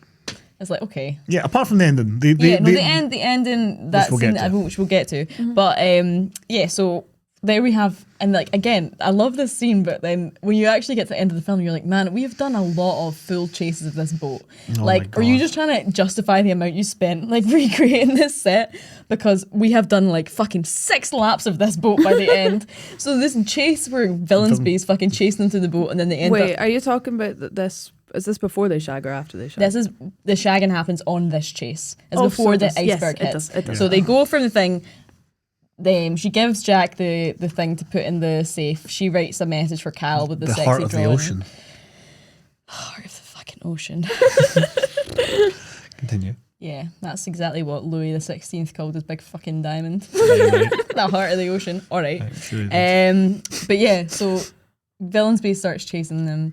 They manage to sort of lose him. It's very slapsticky. And then they have the moment where he's like, "Where to, ma'am?" And she's like, "To the stars." And No, it's like, this is the bit okay. I wanted to talk about. It's that the line isn't the funny part. It's the way that she accosts him into the car. Drags Did you him in. notice it? She like grabs him from behind the shoulders, like around his armpits, and drags him into the car. It's fucking obscene. I Do you was think like, it's one of those things where why she did would they have keep been that like, in? as soon as you start doing it, you can't stop? I think she's like started and be like, "Oh my god, I'm that's gonna a go with this fucking now." terrible And he's idea. like- I'm and gonna he's have to like, follow "This this is happening. through." Yeah, fuck it. They could have had like a sexy crawl into the car or Sexy something. crawl. Yeah. A sexy You know, crawl. No, or like I don't know, Erin. anything but that. Erin. Why did she drag him like deadlift drag why him? is he, into why the is he playing it fucking like he car? didn't really want to be there? Like she dragged him and he's like, haha, yeah. And you're like, right, this is the love of your life, man. You should be in there already. You should be in there, trousers down by your legs already. No, apparently no. Yeah, man. don't know. I just feels like you're. I get that there was the whole like we're two man to the stars, and then that's why he had to be sitting in the front. But the dragging in was so awkward that it's like we could have just lost the bit. The bit wasn't that good to justify this fucking nonsense way of getting him in. Yeah. But yeah, and then again, it's just so funny because they're just kind of like having a ridiculously good time, and fucking Villansby is just raging constantly. Is it even Villansby that's chasing at this point, or is it guys that he's paid off? There's more people now getting involved in just this guy not getting to shag this woman. Yeah, it's a squad. It's ridiculous the amount of effort, manpower, money that is going into this fucking manhunt.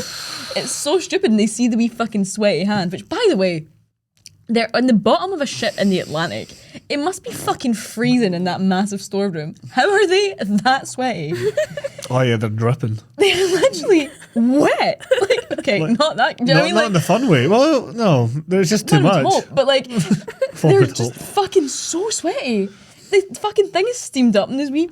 Is it her hand or his It's hand? her It's hand. Her hand. Yeah. Of course it is. I could so buy it being his hand butt as well. Do you know what I mean? I would not be surprised if it was his. How funny would it be if it was his hand? I don't know why that's hilarious to me. Just I honestly have never really questioned which one it was because I would so easily accept that it was either one. and that's when he's given that really one of the strangest like post-sex like performances I've ever seen. It's a bit much, isn't it? Where he's just like, I don't want to watch you doing it. Yeah, no, I fair. don't enjoy watching Leonardo DiCaprio do it. I definitely don't want to see you doing it. no, that's very fair. But yeah, so then pretty much we hit the iceberg, which is the next thing that happens. Yeah, so I've not got like many notes from when that happened because it is just so immediate and quite arresting. Yeah. Like, as you said, this is the bit that you like. Like, I'd like genuinely just stopped forgetting to take notes because I was so invested in actually watching what was going on from this point onwards, because then you're like, oh, okay, right, now it's like getting real. yeah, like historians throughout. Like, That's so interesting though, just like the amount of just like faults and people just not doing what they should have been doing. just little and- ones, I little read ones. something actually that I didn't know before doing this podcast. Apparently, the guys that were doing the lookout, they should have had binoculars, Right. but they there didn't was have another them. guy who was meant to be there in his place, and they got swapped out, or he didn't take the job or whatever at the last minute. But he had the fucking key for the box that the binoculars were in. So the entire way through the really? journey, they didn't have binoculars. They were just having to go from like From their site. So yeah, and I read as well. Apparently, the site was kind of screwed up because specifically the way the light would be reflecting on the unusually foggy conditions of that day basically meant that the looking out without binoculars, icebergs and stuff just looked like the mist. horizon Yeah, or the mist. Well, do you know, I'm not going to kind of pass this off as my own point because it wasn't, it was Cammy's, but he made a good observation that the captain's got like a cup of tea at some point and he's got his like a little slice of lemon in it, and he kind of pushes the slice of lemon down under the tea, and you can tell that that's them. It's not only just like foreshadowing, but it's showing like just when something's just under the surface, you can hardly see the lemon anymore, even though it's just been in it. And it's very clever the way that they've done it. It's a really, really cool shot. Well, like as we say, everything from we're about to have disaster till the end is so well directed, so well edited, like I so feel well like he they set up is things in his wheelhouse. Yeah, As yeah. soon as we get to this point, he's in his comfort zone. So more. everything's sweeping over. Like we'll bring up, okay, that big tower, we'll see that for a bit, and then a few 10 minutes later, that tower falls over. Do you mean every little thing that breaks or snaps up is like set up with a shot before it? And I think to what Cammy said there about the tea, that's definitely like a little. And here we go. Yeah. And now we're going into this. Just little visual things, which I know. Hey, look, Cameron, like before that, what he did, Terminator, The Abyss, Terminator 2, Aliens. Like he's very good at the action stuff, like action set pieces, and also giving them a little bit of human quality to it and a little bit of simple symbology or symbols, and it just works. Yeah. I think as well, just like from this point onwards, it's so good because like when I was watching it, I was just like, obviously, like I said before, I'd only watched this point, but when I started, I kind of like looked at how long I had to go, and I was like, Jesus, another hour and a half, really? What's going on? And then, like, I've been reading about it afterwards, and I was like, well, the actual Titanic took about, 2 hours to sink? Yeah. And I was like, so we are seeing just the entire, they're not cutting bits, they're not speeding it up, really. Yeah. I mean, like, a little bit, obviously, but they are just showing the entire process of the boat sinking, and, like, the portholes kind of getting, like, lower and lower, and then, like, tipping more, and that just kind of, it was just like really cool to watch. I think like this really is worked. Why not just the film Titanic, but like the whole thing about Titanic, like really has always been something that's kind of like, I don't know, really like emotionally struck me, is because it feels so like the fact that they're like, this is going to be the fastest journey ever, this is the biggest boat ever, like it's such a representation of like hope and moving forward and things, and it's just this really like Icarus kind of. They just want it to be faster, and they want to push it further, and it's what it means in the whole. That's why they don't have the lifeboats, because they're so confident that they've really like. It's like this whole pride, right? It's a pride thing, but it's also this like, this is the next step of advancement, and we're into this new age, and it feels so like hopeful. Yeah. And I think like knowing how it ends, and like knowing that like it's literally its maiden voyage, it's the captain's like last voyage with Return. There's so many elements to this that are just like so devastating. And even like, so I don't know whether he came across this either, but one of the other like sort of things that sort of went wrong on the day that are just a complete freak accident is it was the captain's birthday. So like he missed some of the iceberg warnings that were being sort of like sent in because he was like receiving birthday like messages and gifts and things like that with the rest of the passengers. Sure, There's really? like so many things like that happened. It is just like everything so, that could have went wrong. There's also stuff like that Cameron deliberately kept out of the film, like the stuff with was it the USS California or something like that? Yeah. So very, not to get into it, but there's another ship that was actually only like 20 miles away. Yeah, I read a lot about that. And they turned their thing off just before, like 10 minutes before the iceberg warning came in.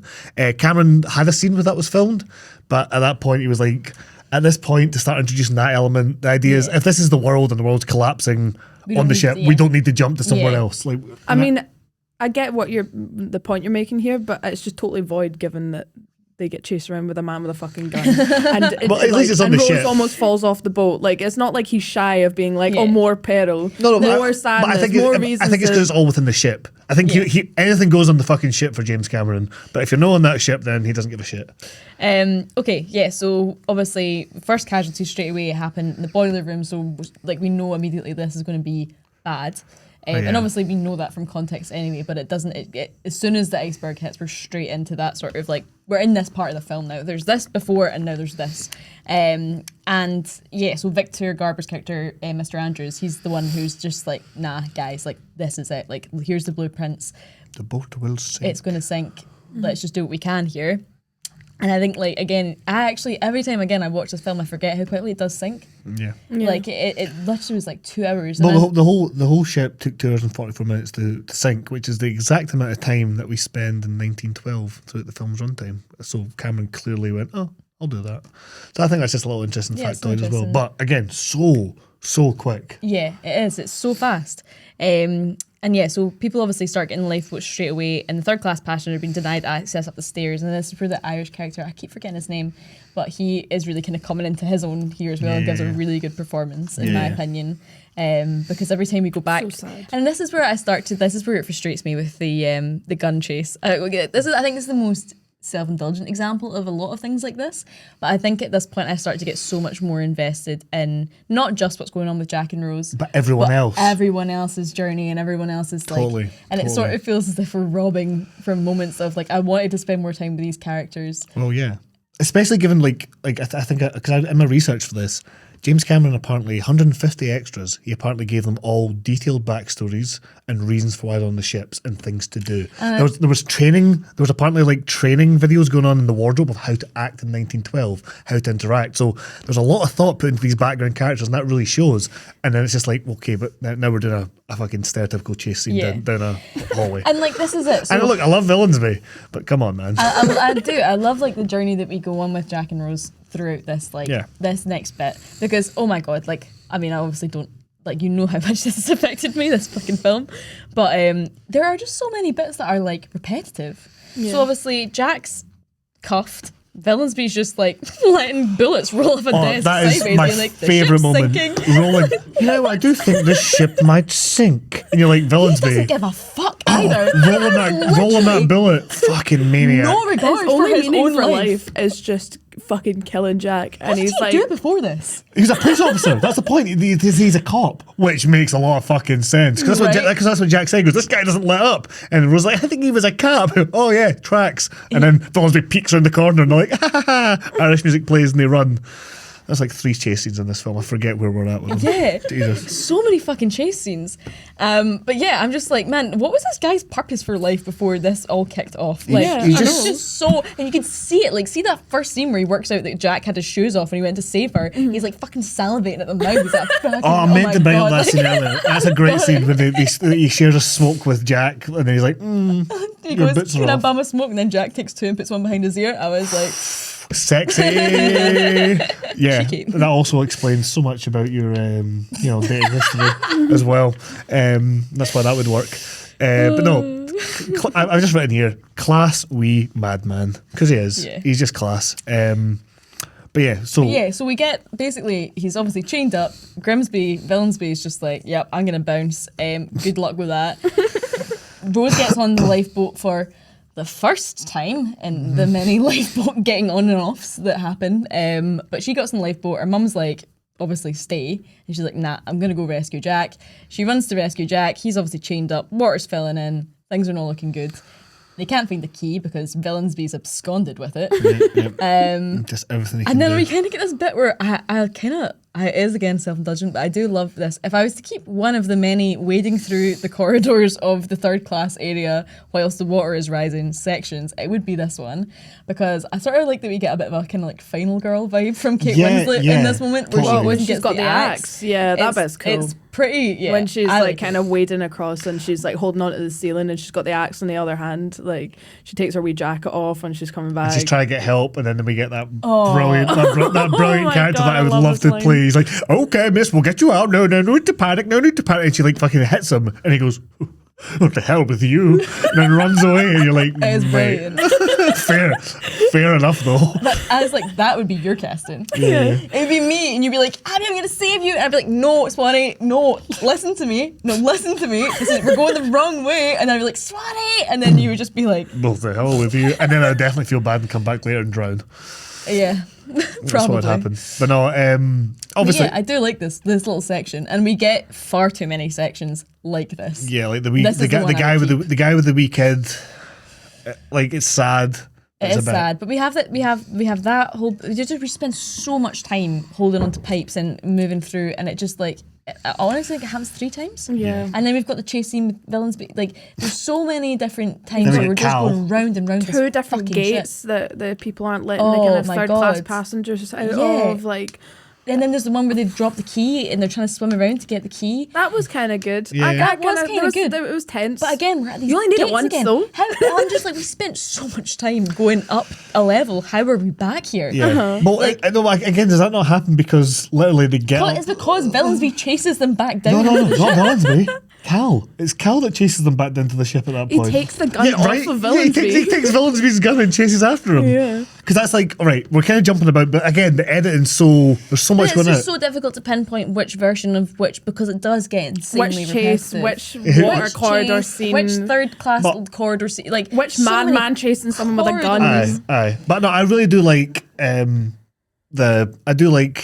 before we get to that final chase with Cal just grabbing the gun and going mental, I do like when Rose goes on the boat.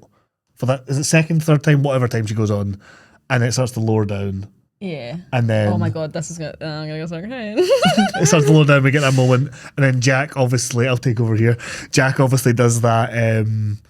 Yeah, we'll be in the next one, and they're both like, "No, there's no next one, is there?" It's really sad. And again, the film could have ended there, and it would have been worked. But I think there is something really powerful about the fact that Rose just keeps going back to him. She keeps going for him. It's a bit silly. It's a bit Oh, over the get top. over yourself, man. Get a grip. This is going to be immortalized on screen. It's just so sad. It is very like, 'cause sad. she's just like looking at him and she knows she's not going to see him again. And then she makes the decision to go. And she's just like, I'm going to fucking get off. And then he's like, why the fuck have you done that? You You're so absolute stupid, idiot." Rose. You're so stupid. And to Oh, be fair, I'm going to cry as well. it is just like emotionally gut wrenching. I fucking think that scene is so stupid. He says her name so many times in that bit of You're dialogue. so stupid, But at Rose. this point, I'm just like sitting. I've already started crying. Yep. I'm like, Tears are gone. I Tears are have so lost. I've lost all sense of pride. Like, I don't care if the dialogue's shit. I'm crying anyway. I must be enjoying it. Like, There's no need for pride because pride sunk the Titanic. I don't want to be the guy who like that did it. applies logic to the kind of hokey films, but like see if she just stayed in the boat, he probably would have survived because he would have been able to get on that piece of wood by himself and it would have been all right. that just makes it more tragic. And they both would have survived. So if she hadn't been an idiot and jumped off the boat onto like, But then- and what would but that's not happen what if she tragedy missed? is. She'd just fallen in the fucking sea and died that way. That's not what tragedy is. Ridiculous. That's not It's what so obscene. tragedy. Why is she getting on the boat anyway? Why did she get forced out of the passenger boat? Just refuse to get on. Again, we're Because she's repeating freaking- things. She's like, get on the boat. No, get on Because the she's boat. freaking no. out. And, They look, to be have fair, all we of would my all God, be. man. There is a lot of back and forth, but you would also be freaking out and someone go on the boat. You'd be like, yeah, well, are you coming? Okay, you're not. Okay, look, it's people don't act logically in these situations. They maybe don't act as stupidly as they do sometimes, but you know, it's part of the kind It's of. lovely. I'm glad that she was going after him and Is it everything lovely? like that. But it was just ridiculous. I was like, okay, she can choose to get off the lifeboat once, like not twice. Come on. Yeah. This is unreal. It does get like it's you know, even if we had the lifeboat getting on and off twice, that was fine, and that was the only repetition that we had. But there's just it's so We many repeat so bits that many are like the same as each other. Yeah, I feel and like I felt like it was a deliberate like mirroring thing. I'm just like, oh my god, why are we in a corridor again? How are Why we are in a they? corridor? Why are they again? back down? And also, I'm like, fighting with a door.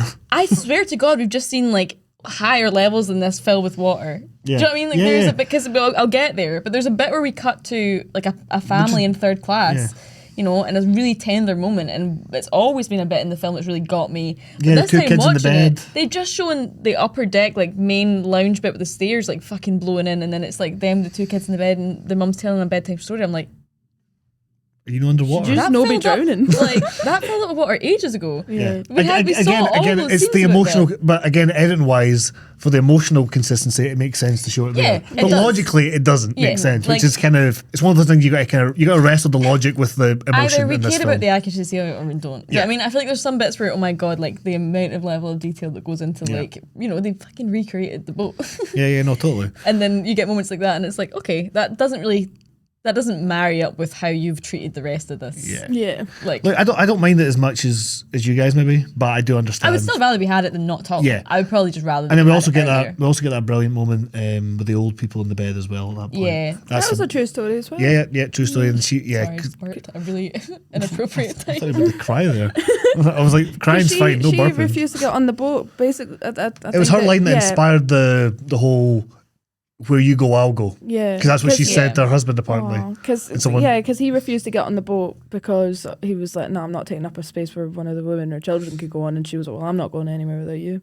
That's very sweet. No, That's it's lovely. very sad. But yeah. And then the scene with the mum and the kids is also Yeah. heartbreaking. Heartbreaking. But yeah, it all just kind of builds up, and then obviously we get the grand spectacle of just the ship starting to fully Yeah. deteriorate. And it And, looks like- incredible. It looks amazing. Yeah, it is like that, and I think that's why I'm just like, you know what, this film does get a high rating for me because what they managed to just do is so impressive, and it does like I don't like a lot of films that are like action films or anything like that, so I Yeah. don't really get that sort of like gratifying feeling of like this is a big film, this is Yeah, like yeah, a yeah. big budget like Hollywoodish kind of film, from a lot of the other stuff that I kind of watch. And then I'm just like, okay, I love this. Yeah, no, like it works. it's such a popcorn film. Do you know what I mean? Like, Yeah, it's this is what I was saying earlier, or we touched on earlier about why the Romeo and Juliet angle works so well, just because it's a way in, and then it's like we're hooked in with these Romeo and Juliet characters, and then it's just the sheer amount of tragedy all around that as well. It's just like it kind of doesn't become about Jack and Rose. They're not the most important part of it by the end. In some Yeah. points, it's like Yeah. we're seeing they're a way into the rest of the tragedy, but then of course their final. Like Yeah. the final bits. So we'll come to that. There's a couple for of it. things I want to touch on first. So obviously, we've gone through the many chases and the round. It is just going round and round and round. But this is when we start to also see kind of how much chaos is happening with the lifeboats, and we have the shooting of the Irish character who, it's one of the officers that shoots him, and it's just like so. Like, I don't know, I guess because you're not expecting to see that happen. It's just the film. It's just breakdown of the sheer panic of it all, and it's horrible. And obviously the reactions to his death, and then the guy obviously shooting himself, and it's just like from this point on. I mean, the society's just collapsing. Isn't it? And that's he throws the money. It's all everything's. It's just that like it's the kind of horrible thing. It's like on top of this. When they throw the money, I find that like quite impactful because I was like, they're at the point now where they're panicking and freaking out so much that they're like, money's not going to even matter because I'm going to fucking die. And that's when you're kind of like even the rich people are starting to be like, don't give a fuck, I'm getting off. And that's where there's like a really fascinating element to it, I think, as well. In terms of how everyone is just like how everyone treats it. The guy who's like, I'm not putting my life jacket on, I'm gonna die dressed like a gentleman, but I will have a brandy, thanks. He was also real. So there's like so many like different moments like that, I think, and that's where I really like at this point in the film, I think, I don't want to be cut into the stupid chase scenes and things like that. But I think more of the little characters could have been more of the kind of the windows. I guess because it's a popcorn film, you got to have those chases. I'm not going to talk about the chases anymore. Fuck the chases. But so we've obviously got Thomas Andrews having his moment. Although apparently, actually, historically speaking, that moment comes from the first-hand account of a guy who had gotten into a lifeboat at that point. So there was actually other accounts that he left. He didn't actually die there by the fireplace. He actually left and helped with the evacuation efforts after that. Oh, right. That's so there's the violinist obviously is like a sort of almost like a pop culture reference. That's so, but it's like, brilliant though. It's so evocative. Yeah, but people always like reference things as being like, it's playing the music as the Titanic went down. It is just such a like. I love as well whenever like he's like, all right, pleasure to play with you, and then he keeps playing, and then they all come back. I was like, that was class. This is what's so good about it is there's a genuine humanity that just gets. Like, it all just comes out at that moment. Like, all the pretenses, all the structures, all the things that stop us from being human in some ways or feeling in a humane way towards other people kind of start to collapse about. And, like, even people like Cal, who's a fucking dickhead. Although at this point, it's when he notices the wee girl that's, like, crying behind the boat. And just does, again, steals the Wayne the most cartoonish thing that he could possibly do. But again, even that's kind of human though, because he's saving himself, but he's also saving her. But he's not trying to save her. No, of course. He's like, she's my bargaining chip to get on a compared to what he's been like, he could have just went, oh. No, but he gets in the boat and he's like, you have to let me on also because her mother's just died. I'm the only one she's got left in the world and everything. I mean, I would have done the exact same thing. I did say that. Yeah, like, why wouldn't you? You're on the fucking Titanic. It's a win-win. To be fair, the girl is getting saved and you're getting saved. That's it. But yeah, we hate him anyway, so fuck him. It was evil. He was evil. But no, no shades. So it really, and then this is like, and again, I can't believe how quickly we go from seeing all these characters and things like that we've sort of been following throughout their sort of final moments, and then literally we're at the point where they're running up the ship.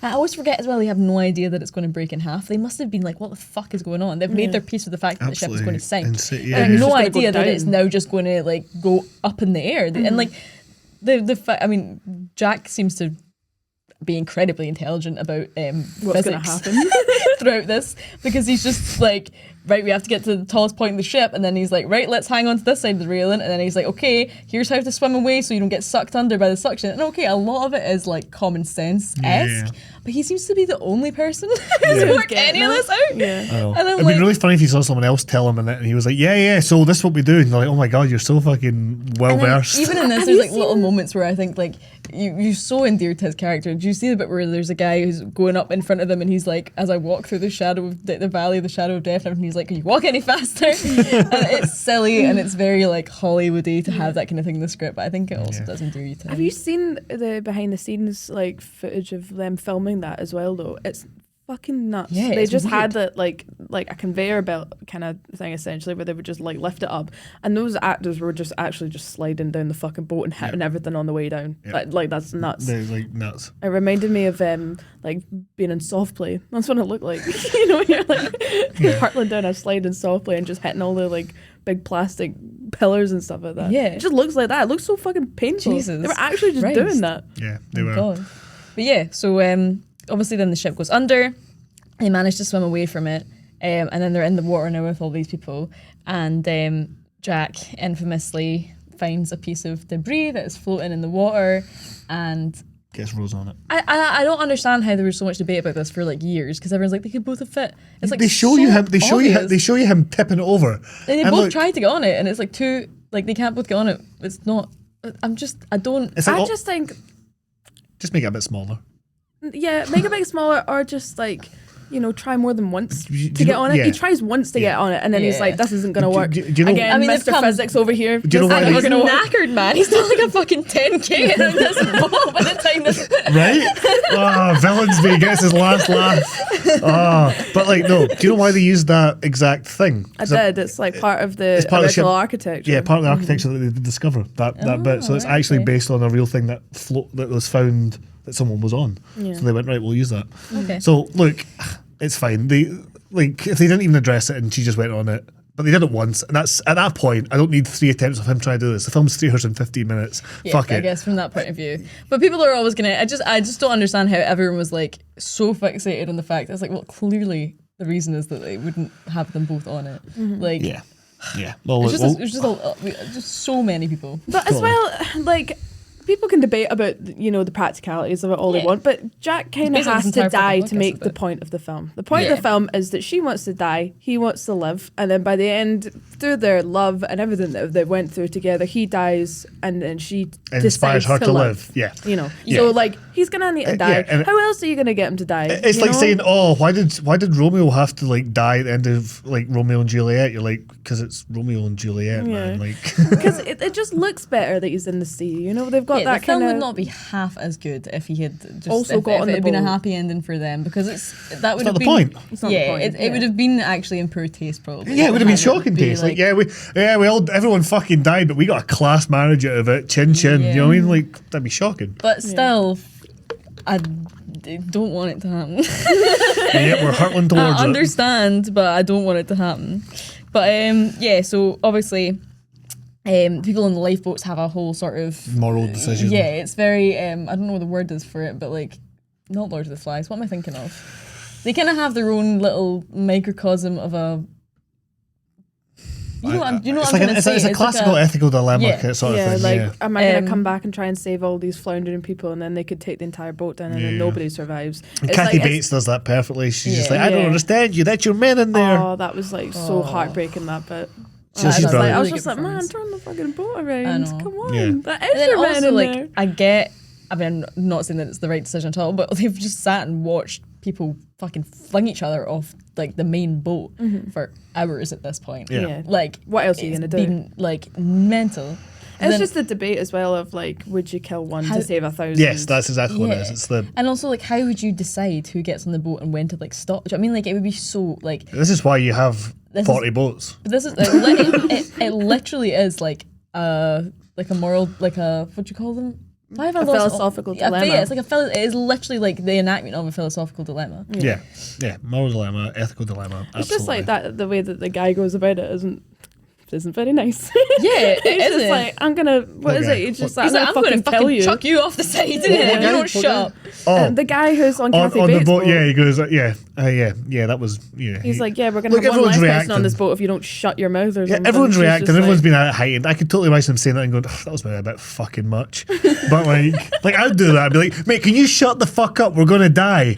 And I'd be like, "Oh man, that was horrible." But hey, we're here. But that bit is completely like devastating. So well shot, so terrifying, and the fact that it's over so quickly as well compared to the rest of the Yeah. film. Like you always think that moment lasts so long, but It doesn't. it It's doesn't, like, and it's they're such gone a short amount of time. because obviously they're freezing. Yeah, so that happens. They do eventually get one boat. So this was it. There was one boat that came back to look for people, and it was actually her that managed to make that happen. Who? Molly Brown. What? Kathy Bates' character? Yeah. Oh really? oh Yeah. really? Yeah, apparently. Amazing. So she I read managed that to today actually. fucking, that's fucking Molly. So I mean, that fact Hey, checking that I read it today. Hey, it's good But- enough. It's good enough for this podcast. Molly's a hero. But yeah, basically, so they come back obviously, and it's like devastating. This is the one part of the film where I'm like, this feels like too much. When they're just turning over the bodies, and then you've got one of the women holding the baby. It just starts to feel like a bit gratuitous for me. Yeah. It's the one part of the film where I was like, this almost veers into being. I think the fact, look, I would argue for it just because you only get one shot of it. Like if they had loads. There's a couple of bodies. No, but I mean the one with the baby. I think having just to be like, hey, there were fucking kids that died. Yeah, in this. I think having one shot of it. Fair enough. I just think they look so. And I mean, I've never obviously seen the state of a person who has been in that situation in real life, but they just look so fake to me. And they are real people. It is real people, and they're I can't remember what it was, some chemical that when it reacted with the temperature that they had the water at, because obviously you couldn't have it cold, but it basically does the effect of you freezing in water. But yeah, I get what you mean, but I think it's true. Is I just like. I know this is going to sound really obvious, but I just never really like to see dead babies in films. Yeah, it's just never really my thing. Really like I think that you don't always need to show. You know, you can tell. Not. I've seen so many like bits of like children falling in the water, the mum saying goodbye to the children. It just felt like seen any we've also just like at this point have we just seen Jack die? Are we about to see that Jack's dead? I think Jack's just died. It's like. Well, look, I think at that point he's fully going into the tragedy of it all. Yeah. He's fully just going, hey, this happened. And also I guess it's because he's trying to reflect on the fact that they waited too long. Yeah. And it's his conscience that we're kind of examining at this point as well. But yeah, obviously grim, horrible. She's like, wake up, he doesn't. And then oh my God. How long is it? Do you know that scene? No, like that the boat took to come back to go and look for a couple of hours, I think. Yeah. A couple of hours. I don't know. I don't know the full answer. It's probably somewhat accurate to what the time depiction is. I'm going to say like an hour, something like that. Yeah, they sat about for a bit. Because it was the idea was they had to get far enough away from the boat. So well, they say she said like Rose in the monologue says 2 hours they waited or something like that. Yeah. But I don't know how true that is. I can't remember exactly how long it was. But yeah, obviously a very long time. No one really. I think also so. I wonder if it was 6 people who were rescued because obviously she isn't real. Yeah. So I don't know whether it was 5 and then they've made it 6 for her. Well, the thing is, I think there have been some things of like, it's maybe insensitive to make characters up for this. But the thing with Titanic is there were so many people that they don't know who died. There was a Jay Dawson. Yeah, there was a Jay Dawson. Because the kind of gravesite in Nova Scotia, there is actually a Jay Dawson. Yeah, but it's like the stuff with Anastasia and the death of the Romanovs and stuff. There's been so many like people that have said things. It's almost like built up a life of its own of like who was there and who wasn't. So I think in that sense, because of that specific history and myth around it, I think it's okay to put in your Romeo and Juliets to highlight the tragedy. And I think it would have been worse to take 2 real life people and make up a story about them. Yeah. Unless you knew fully what was going on and you had like their families bled. Even then you still get things that. And then even then it's really like not very nice to paint someone as a villainous character when they lost their life in a tragedy. Yeah, I think they did. I think there is something I read. There are a couple of people who don't come off particularly well that are real characters, but Esme being one of them, he actually survived. So I feel like Esme. He's the one that like owned all the boats, and then he puts himself in the lifeboat, and he got like slated for the rest of his life. Oh yeah, that guy. Yeah. But anyway, so obviously she manages to get herself onto the boat, and then we're kind of back now in kind of like on solid ground. Yeah. The Carpathia rescues all of the people who are in the lifeboats, and then we're in New York, I assume. Yeah. And we see the lights. No, honestly, that's when I start.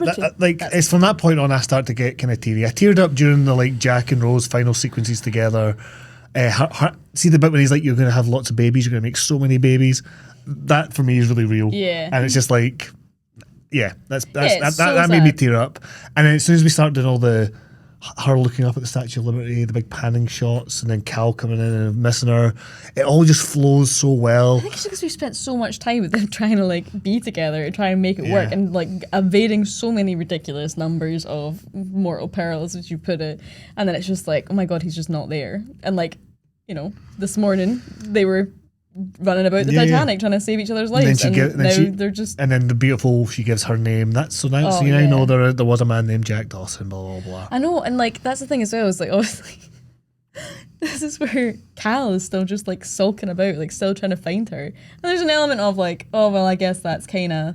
Like you think maybe he cares about her to an extent, but there's definitely like a possessiveness, like property and the diamond kind of thing, and the fucking diamond. I put the stone on her.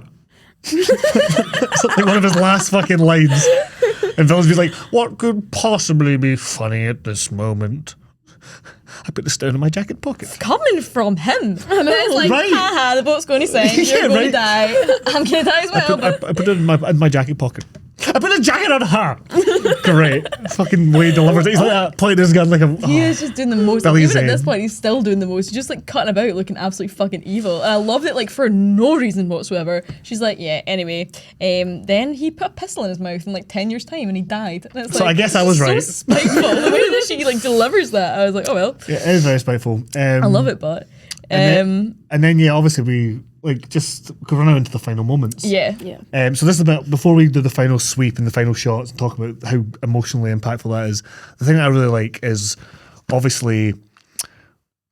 Okay, I'm going to jump in with the alternative ending really quickly because it ties Yes. into this point. So the alternative ending, for those that I told you about this and showed you this. Yeah. Alternative ending. So the way it happens, obviously, we have Rose tells a story. Everyone's like, and then Bill Paxton says the brilliant line where he's like, you know, I spent all these years searching for Titanic. This is the guy who's heading the sub. I spent all these years looking for Titanic, but I never let it in. I never let it in. And he gets emotional. And then that's the end of his arc, right? That is so perfect because that's exactly the experience that James Cameron had. He was so obsessed with like detailing the history and getting all the footage out. So when he first went down to the sub, he got all the shots he needed in his first trek. All the shots he needed for the film, he did. And it was only when he came back up, he was out of that professional mode, that he just suddenly had a complete breakdown and the full tragedy and weight of it all just hit him. So I think that to then, and he was like, oh my God, I've been looking at this as such a historical like moment of like importance, but he hadn't thought about how fucking sad it was. And then seeing it did that. So I think to give that to that character is great. But obviously before he had that emotional revelation, he'd written the script. So the original ending has we get the beautiful moment, she's going, the music's all swelling, we're carried from the boat to modern times, and she goes to drop the heart of the ocean into the sea, you know, finally completing the whole journey of her emotional arc of not letting go. And then, for the alternative take, suddenly everyone's on board. They see that she's got the diamond. They're like, "Don't drop it over the side! Don't drop it!" And she's like, "Oh, you're gonna da da da da da." And she's just like very, Oops. and then she goes, "Oh!" There's a last little oops, and then fucking our asshole guy goes, We need a name for him. I don't know his name. He goes, "Oh, that really fucking sucks, lady. Oh, that really sucks, lady." And you're like, man, the total whiplash that is happening in this Oh my scene God. of her giggling like, "You're not getting the stone. Give me the stone." It's like, I'm so glad that he had this emotional revelation because that man. would be I fucking get that terrible. the heart of the Rose- ocean, and I get that the whole thing with the submarine and her being there and her telling the story. You have to have that for it. Yeah. But does it have to be All this of that. fucking big, chunky, obscene necklace? Yeah, it looks That like is something apparently you'd worth get in more a. than the Hope Diamond. I know. It's just so It looks silly. like something you'd get in a party bag. You know what I mean? Like, Like it's costume jewelry and Well. just it looks shit. And So- also, why? Yeah, I think at that point it didn't really matter anymore what happened to the diamond. The diamond was really just a way in. And I think in the original draft, obviously, it was more like we It's need just to, a MacGuffin, isn't yeah, it? we need to fight, we need to solve that. But then I really appreciate that he went, you know what? No, we don't. And Bill Paxton actually talks about it. He recalled, "I would have shot heroin to make that scene work better." Talking about that final scene. And he went, "If you're smart and you take the ego and the narcissism out, because obviously this was his final scene in the film. If you're smart and take that egotism and narcissism out, you listen to the film and it tells you what it needs and what it doesn't." And I think that's a very succinct summation That's- yeah. of that. And I like that he said that. It's just so funny, the idea of him being like, "Man, this scene's fucking shit. We've all been in that position before, where we've been like, "This is not. This is not what we thought." Yeah. I'm so aware of the fact that We're this is trying bad. so hard here. I had like such an image in my head of We're what this both should have talking been about this like. fucking Dorian Gray scene right now, aren't we? Yeah. Like I know exactly in my head how it should look and it looks amazing and why is this happening? How it is happening. Yeah. Oh man, Yeah. Context. We did. Oh yeah, we did a play together. Claude directed me in a play, and there was a scene that we just didn't have the set that needed to be in it, and I had to trip and fall on stage, but I had to somehow get like halfway across the stage in order to do this. I had no lines; I just had to walk on and faint. It was fucking so uncomfortable to do, and we were so aware of how bad it looked, and we just didn't know how to save it. There And was by just that point, nothing. things are in motion for opening night. Yep, there you Yeah, go. like it's going to be worse if I don't just at least try. So that's the beauty of film, is that you can actually just go, and it's a sign of a good director, good cast and everything, just for you to go, yeah, that didn't work. That's not what we're going for anymore. The tone's changed. Same with like something like American Beauty. If we ever talked about that, they changed the ending completely, and it makes the film so much better. So yeah, obviously we're pretty much at the end now. We've got the heart of the ocean has been returned to the ocean, and then we're in bed with, well, not in bed. And this is when I started do you know when I started losing that? It's when she climbs up the side. Just a little, like, she's really old, frail, climbs up the side. I don't know why. I think the film really like hits on the kind of the themes of age. I just don't buy that that's her. I have no emotional stuff. Fine, I do. For whatever, I do. Just everything she does makes me go.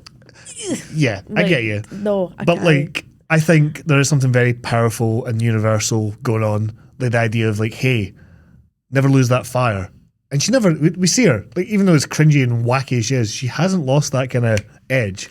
And I think there is something beautiful about seeing a character in their youth going up and doing something and very elegantly and be like, oh my God, I'm flying. Then seeing her try to recreate that again as an old woman. I don't know why. Maybe it's like, you know, personal things in my own life at the moment that are helping with that. But I just was like sobbing at that. And that's when the tears just started coming out. I don't know, man. I think I'm on Greasy's side. I don't think I believe that is Rose. Like, who's Greasy? Oh, that's his name, yeah. Sorry, I thought you were talking about me. So I think I'm on. I really hope you can see my face in that bit. You're just like Greasy, and I'm like, fuck sake. Fucking words. I'm just fucking fuming. Foaming in the mouth and throat. Okay, no, not Greasy. But no, I think then just like, and then the fact that we just then pan over all the photos from her house that she's clearly brought with her, and it doesn't make sense that she has them there, but she has them, and it's just beautiful. You know, she has lived the life. She's had kids. She's horse ridden. She's done this. She's done that. And then it's clearly implied that she kind of dies and visits Jack again. Do you think that she's dead? I've always just assumed that she died. Like I think it's just maybe a dream. In my head, I assume that, but only because I think I've read it. But like, I don't think it's very clear. It could just be a dream. I was telling you on the chat that I was like deadly convinced, and I was waiting for it to happen, that she just chucks herself off the boat at the end.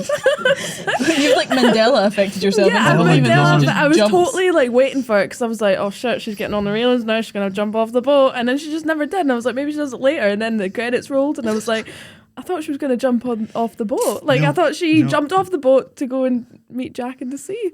And I was like, that is so fucking grim.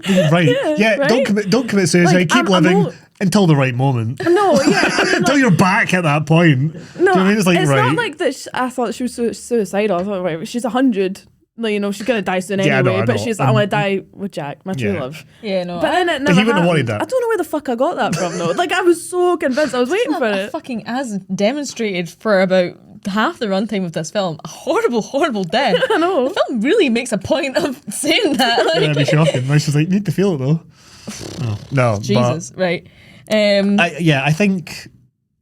Like, what were you gonna say? Sorry. Yeah, no. Obviously, to get to the end of this film. She's in her bed. We pan over all of her memories and things that she's gone on to do, and it is like this horrible feeling of like, oh, I'm so keep happy. Describing it, and I'm going to pretend to sob as I was at the time. Go. I'm so happy for her for going on to do all these amazing things, but you just feel like he should be there in the pictures with her. He had his own dreams and things too. All his dreams. And then when I start to fucking lose it is obviously when they walk back in and everyone who's like died in the tragedy of the Titanic is like there to receive her. And Mr. Andrews is right there at the start, and you're like, it's you, my pal. And they're all there, and it's just, oh my god, like it actually just gets me every single fucking time. Oh, that's why people think she's died at the end, right? Yeah, because it's like heaven, because everyone's there. Okay. Not impressed. No, that. I wasn't. No. Sorry, is that sorry I don't from you? Yeah, that. Sorry, I fucking don't. I mean, it could also be, you know, this is the first time, because she says that she's never told this story to anyone. It could very much also easily be a dream where this is the first time that she's let herself like bring these people back to life, and it would make sense for her to either be one dreaming work. of it that night. Look, I'm not sold either way. It's fine either way. Yeah. I want her to be dead. Okay, that's a tagline for the episode. Titanic. I want her to be dead. I just think that I'm not said by Claude. Yeah, weirdly enough. I'm so invested in the love story of Jack and Rose that I just want them to be reunited. And if it takes her being dead, then fine. Yeah. But also, She could have dove into the sea for that though. sorry, I'm being macabre because I'm like, maybe as Jack describes, foreshadows, she's going to pass away, an old lady in her bed, peacefully, surrounded by happy memories. But Claude's like, no, I want her to fucking fall in the sea. On purpose. Not by accident. I don't. But then I do love the point people make though, where they're like, oh, what about her husband that she lived with for all her I life? know he knew fuck all. Had many children and things. So, but if she is dead and her heaven is being back on the Titanic, Wait, she's Jack, only that got she one pissed about with for grandkid. 3 days. Well, he can still have her in heaven. She's only got one grandkid. Could be Jack's baby. Could be. Could be. Well, she'd You be never about, know. no, the kid would be about 70. Yeah. Oh, right, because it's a grandkid. Yep. Yeah, fair. Never know. Never know. Never know. Never really explained. But she did mention that she had a husband at some point. But she goes, this was like the secrets of a woman's heart or never known, whatever. Yeah, because she's like, well, I never even told my husband about Jack, which makes a lot of fucking sense, to be honest. I wouldn't. It's a lot of... That's a lot of trauma to unpack and a lot of like... It's a lot, yeah. It's just needless. I'm way 'Cause too narcissistic to keep that kind of Yeah, thing. how are you going to Yeah, compete with me Jack? too. You can I never have my own fucking how are you water. going to compete with the love of her life who died on In Titanic? the Titanic, a hero's death. A hero's death. Yeah, like there's no way you're gonna. You would just go, you know what, mate? I'm not even gonna like. I'm not gonna give you an insecurity over this. You're class, man. You're class. You're no Jack, but you're. You were no, like carrying her over obstacles on the boat that she definitely could have vaulted herself. you saved her from killing herself. Like, Yeah. but yeah, He saved her in every way it's possible to save a person, or whatever the line is. But that is the... Oh, man. it's true. Right. And I'm possibly, in talking about this, I've changed my mind. I might give it a 10. brilliant. So No, there's bits of it that are shite, though. no, they're not, no. Look, this is why I wanted to talk about it because there are bits that are shite, but then there's an overwhelming sense of just things carry it over, and it kind of works in spite of Did itself. we not say, though, like, see when you are about to watch Titanic, you're like, oh, it's fucking 3.5 hours long, like, it's going to be shite, it's really cheesy, Celine Dion, and then after you've watched it, you're like, that bit was shite, didn't need this, didn't need that. See, in the actual runtime of the film, when you're invested, you're like, this is amazing. Yeah, at points. Like, I feel like it's so easy to look back on it or look forward to it and be like, this is silly, stupid. yeah, you know it is. But like, I feel like when I am watching the film, I don't care about any of that. Well, I think we kind of had a bit of a cultural reaction to that as well, like in terms of like Yes. you know what critics and what everyone said pop culture wise as And it well. became quite memey as well. Yeah, it became very mimmy because like what is it? I just think like that I would have loved it so much more if they had just focused on the actual like less on everything that happens and literally almost to the minute the first hour and a half. It's just total garbage. It would have been so It comes difficult across to go in so like, right, shite. I think shit. look, Like, I would argue. I almost turned it off. I would- I was like this close to turning it off and putting it to like the next day because Yeah. I was like really struggling with it. Like Yeah. genuinely the kind of way that I'd struggle with like watching a B movie or something. I was like, this is so bad. Her performance is so bad. Like that's how much I was struggling with it. Oscar nominated. And like unreal, man, unreal. Like I don't know. I don't know why. Because like after I was like reading about it. And I was like, all these amazing stories that go along with Titanic. Why have we got Kate Winslet running about, moaning about how rich she is? I'm like, I can't get on board with it. Yeah, no, I get you. Again, know? it's the again. Look, what I would give you then is maybe that first hour and a half shouldn't be an hour and a half. Maybe it should be like an hour, 50 minutes. You know, just tighten it up a little bit. I don't know how Yeah. we do it. There's a lot Yeah, you'd you have to could change. reframe it. Like I'd probably cut out all that fucking how he got the ticket. Why the fuck do we need to see all that at the start? Yeah. Like, that's, Yeah, there's I think no- it just Or makes it cut more. out It the just makes it fact- more tragic, doesn't it? That it's like, yeah, I would still have a mention that he won it. Yeah. Do you know what I mean? Like that's it. but it does like a A couple of lot. times. So that's only why we've seen it. Yeah, no, yeah. Point proven. Yeah. But no, I think. But the reason I think you need that is it's what he said about letting it in. People are so used to talking about it's the most infamous maritime disaster, the largest loss of life at sea, not during wartime. It's been talked about. It's got so many mythical stories of who was on it, who wasn't on it, why it happened. There's tons of conspiracy theories around it, and I think it's so easy to become detached from it. Yeah. Especially researching it, it's so easy to become and just forget. So I think it's really smart if you're going to be doing this film that's dealing with all these archetypes. It's trying to do a story about pushing on, living. It's going for all these big themes that are very universal. I think putting a Romeo and Juliet story into that is silly, cheesy, hokey, is the perfect way just to bring you in and then just really feel the full tragedy of it and kind of elevates that tragedy into... It's a shame because people should care about They the should. class divide and the loss of life and all these kind of things anyway. Yeah. But, you know, having Rose be upper class and Jack being like third class kind of like it invests you more in this human element of the story. And it shouldn't necessarily have to be that way, but I understand where he's coming from in terms of saying that that's like, is the easiest way to do that in that amount of time. Totally. I just think that my kind of overarching opinion of it was that, like, I just don't get why it was so hokey, because the second half of the film isn't. It's so real, it's so visceral, it's so jarring. Like, and the first half is just like, because the only way I could justify it to myself was like, we're seeing her kind of like unreliable narrator, kind of like very whimsical retelling of how she fell in love with Jack Dawson, but I don't think that they kind of hammer that in enough, and therefore I'm like, it kind of takes away for me how like visceral the second half of the film is. Yeah, because it feels like two different films almost. No, I get you, especially because of how long it is.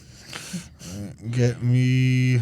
Okay, so just talking about some of this critical feedback with stuff, like I'm not going. There's loads of people liked it at the time. Critics like obviously loved it. Some like Roger Ebert on Siskel and Ebert. He's just basically said it's flawlessly crafted, intelligently constructed, strongly acted, and spellbinding. Movies like this are almost impossible to make well. What do we think about that as a quote? Half and half. I'm like 50-50 about it. Like, it was made very well. It was not acted very well by the two main characters. I think you agree. At some Leo points. is not great. I think it's more they're miscast, but they do well with what they've got. That's more my kind of thing. And that's more just, I guess that's probably more a script thing. I think my issues with the script, not really with them. Yeah, the script, and I guess sometimes they can fall. You obviously didn't like Kate Winslet too much in it. No. Some other people didn't. Someone said, I've never seen a more dumpy lead in recent times. And it's like, Christ. That's just kind of fatphobic. Right, but she's not.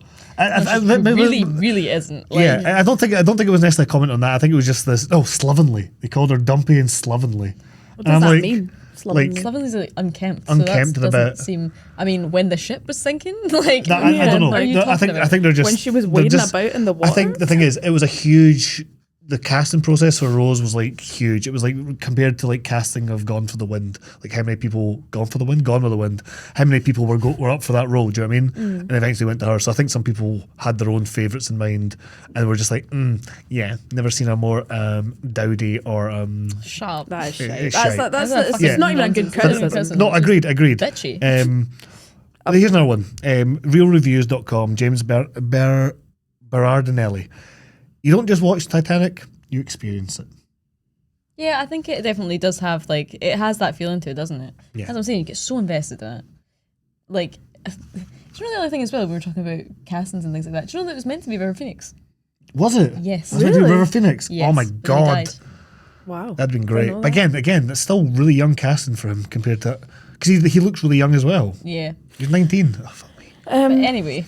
What was the point again, sorry? Oh no, sorry. The point was just you don't just watch Titanic, you experience it. Yeah, again, second half. Yeah. First half, I just you experience that doing cringe at your fucking face. I was just experiencing that as in like, you know, also wanting to chuck myself off a fucking boat. Okay. And going on to some criticism, it wasn't all good reviews at the time. There was a lot of backlash. Some reviewers felt that while visually, aesthetically pleasing, the story and dialogue are weak. Barbara Schogasser says from the San Francisco Examiner, the number of times that the two lead characters referred to each other by name was an indication of how dramatically the script lacked anything more interesting for the actors to say, which, you know, I think we've kind of agreed upon. Yeah, absolutely. That is my main criticism of this entire film. Yeah. Like, completely. Like, as we were saying, it's like... It takes me out of it. It takes you out of it, like, and the best points that we remember are some of these good lines about don't let the fire die, keep holding on, never let go, if you go, I go. Those are the best bits, but there's so much inane pish that they just talk in between it. It's so weird. I've just come to this conclusion now about it, but, like, their relationship dialogue peaks, like, from... the start. The first scene is the best scene, I think, dialogue-wise that they have between each other, and then after that it just goes downhill. And like the shite dialogue can be explained in other scenes, like because like you're saying, you're kind of cringy when you're in love with someone, but I feel like they don't play into that enough that that's Yeah. what the vibe is. It kind of feels like they're trying to be cool with each other, and they're not. Yeah, I think just a little bit more would have been good. Yeah. What was I going to say? But yeah, obviously, talking about that, we've obviously had, since then, a bit of critical reappraisal coming out against it. Like, obviously, the internet comes into full force. We've got properly parodies start to really take hold, like tons and tons of them, like just kind of tainting the legacy in some ways, like really emphasizing the cheesy lines, like how big that floating board really was, could they fit in it? Even Mythbusters are sitting bringing it up, stuff like that. Empire magazine even reduced their rating from 5 stars to 4 stars because of how much backlash it was getting from their viewers. Right? Can you do it? Well, we'll get into it. There's more to that as well. But basically, yeah, he That's just... a bit of a cop out. Isn't it? Yeah, but basically... Even if the that's same how- viewer had been like, I watched it again and do you know what actually doesn't hold up? Just be like, apparently everyone else didn't like it. Yeah, well, like they've done that before. Like it's not the only film they've done it with. They did it with Star Wars Episode 2: Attack of the Clones because they gave it that fucking 5 stars when it came out. Give Attack of the Clones 5 stars. Attack of the Stones is Attack of the Clones is barely 2 stars. Like if it's fucking lucky. Oh my god, I will talk about that one day. Jesus Christ, that's a film that is not a film. Anyway, but yeah, so obviously this becomes such a big thing and people are really, railing against it. Sorry, I was just interested about memes and things. Titanic 2, Titanic 2. the trailer. Oh my I god. thought that was real. Oh my god, I bet you did. I've not even seen that trailer. Insert I was like, trailer here. Really sad. Imagine how it's like there's somebody spliced together all these different bits from Leo's other films. He gets unfrozen from a block of ice. Oh, that's fuck Europe. I was like 9. Abby. And I was sitting at my dad's PC and I was like, Dad, you need to come and see this. You're making about Titanic. And he just stood there. I just took the piss at you. I don't even think he said anything. I think he just stood and looked at me and was like, I'm pretty sure I linked it to my Bebo page. Oh, my heart will go on. Oh It no. was so bad. But last thing I want to say about this kind of critical reappraisal, James Cameron himself responded to it pretty swiftly. And he said, Titanic is not a film that is sucking people in with flashy hype and spitting them out onto the street feeling let down and ripped off. They're returning again and again to repeat an experience that is taking 3 hours and 14-minute chunk out of their lives and dragging other people along with them so they can share the emotion. He emphasised that people from all age ranges, 8 to 80, and from all backgrounds were celebrating their own essential humanity by seeing the film. He described the script as earnest and straightforward and said it intentionally incorporates universals of human experience and emotions that are timeless and familiar because they reflect our basic emotional fabric, and that the film was able to succeed by dealing with archetypes. He did not see it as pandering. One of the reviewers mistakes archetypes for cliche. I don't share that view, that the best scripts are only the ones that explore the perimeter of human experience or flashy pirouettes like of witty, cynical dialogue for our admiration. Basically just making the point, not all films need to be like as incisive or unique. Sometimes it can just be, if you can convey general humanity through broad strokes, it works for a film like this. That was basically what Cameron's whole take was. And I think, what do we think on that? I think that's kind of, obviously, a bit up himself a little bit. He's won awards by this point, but I think it's fair. I mean, yeah, I get, like, opinion. is it a little bit cringy to defend your own work when you've made millions from it and things like that? Like, a little bit.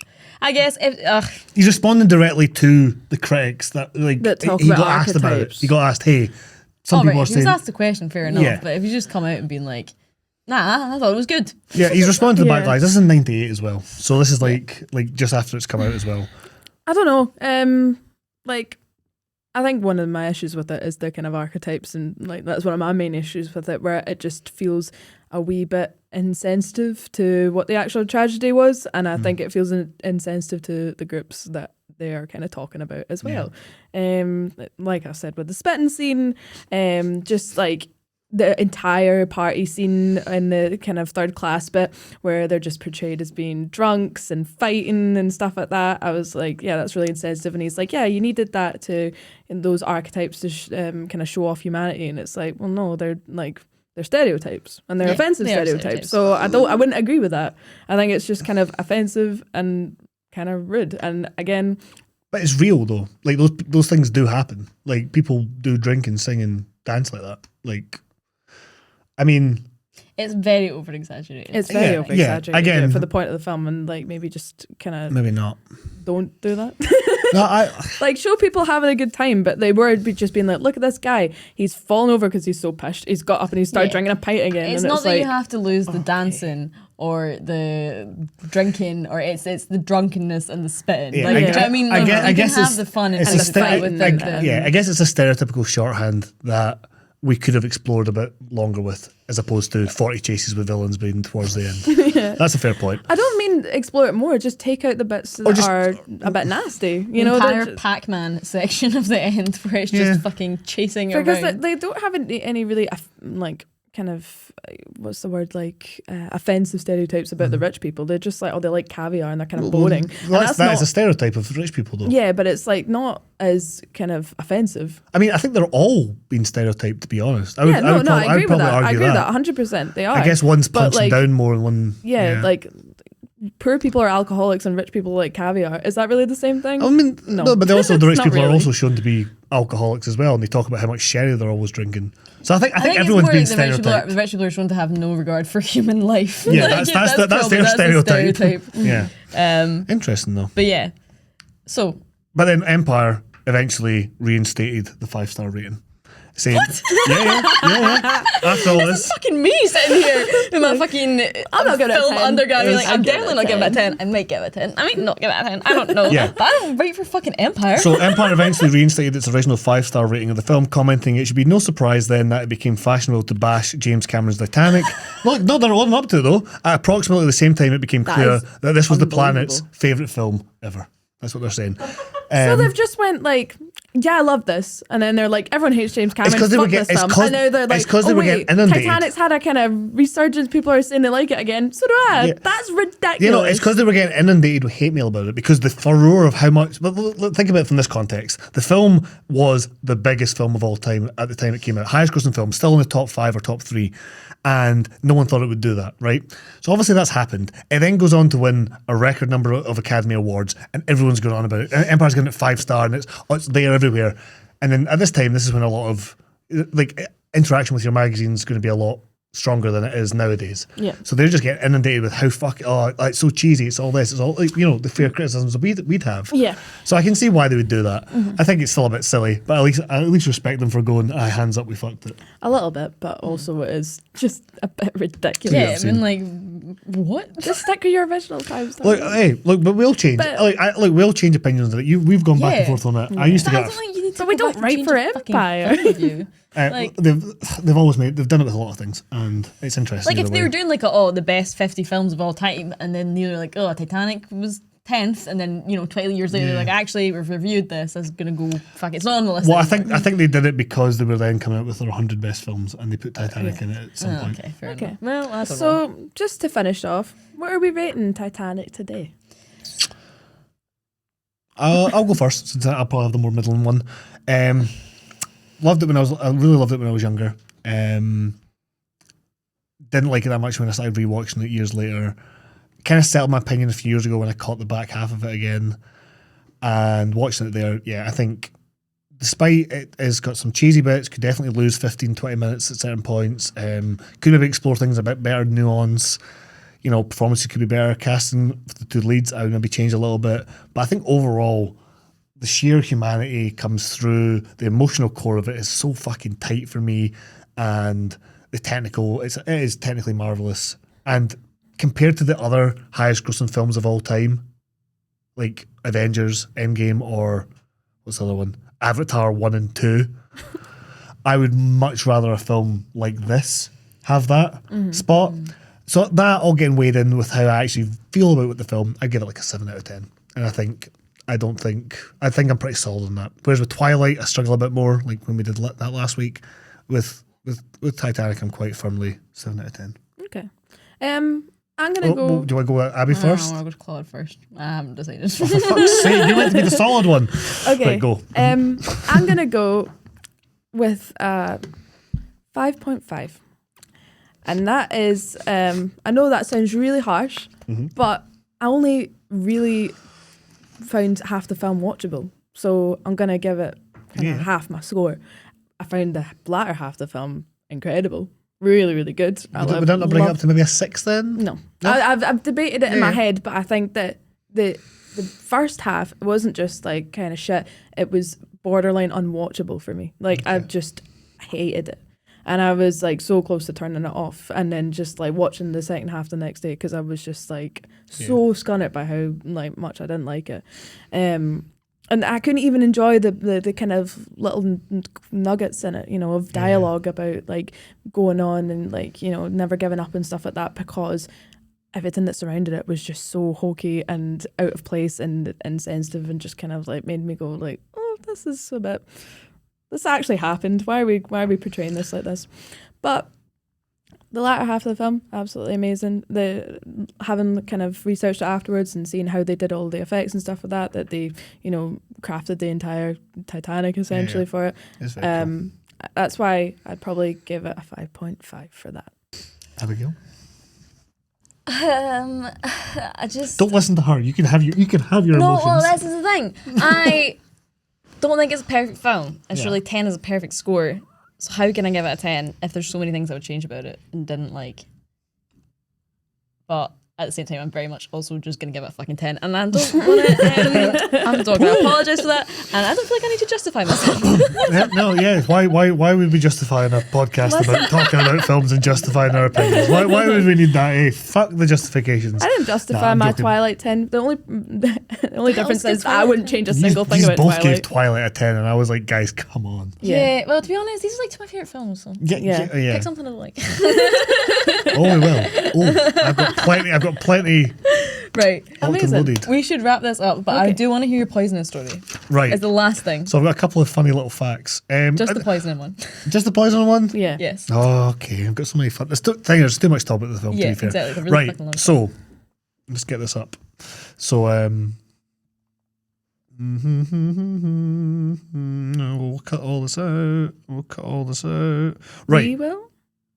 Right. So, basically, one of the days, 80 people in the crew were taken ill, and more than 50 were taken to hospital. Okay, because people suddenly got sick after a big buffet, a big banquet. Initially, shellfish poisoning was suspected, but when James Cameron noticed that one crew member was demanding to see a priest, the director of photography was leading a conga line, and the assistant director was talking to Cameron over a walkie-talkie while looking straight at him. She even stabbed him in the cheek with a pen when he brought this up to her in the moment. He realised that the chowder had been spiked with hallucinogenic drugs. Someone they found out that they'd spiked it with PCP. Fuck off. Right?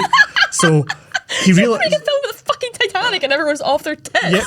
So, in absence of a purging agent, he forced himself to vomit before the drugs took full effect. This is James Cameron. His bloodshot eyes afterwards frightened other crew members into thinking that it was another side effect of the drug. So everyone's just freaking out.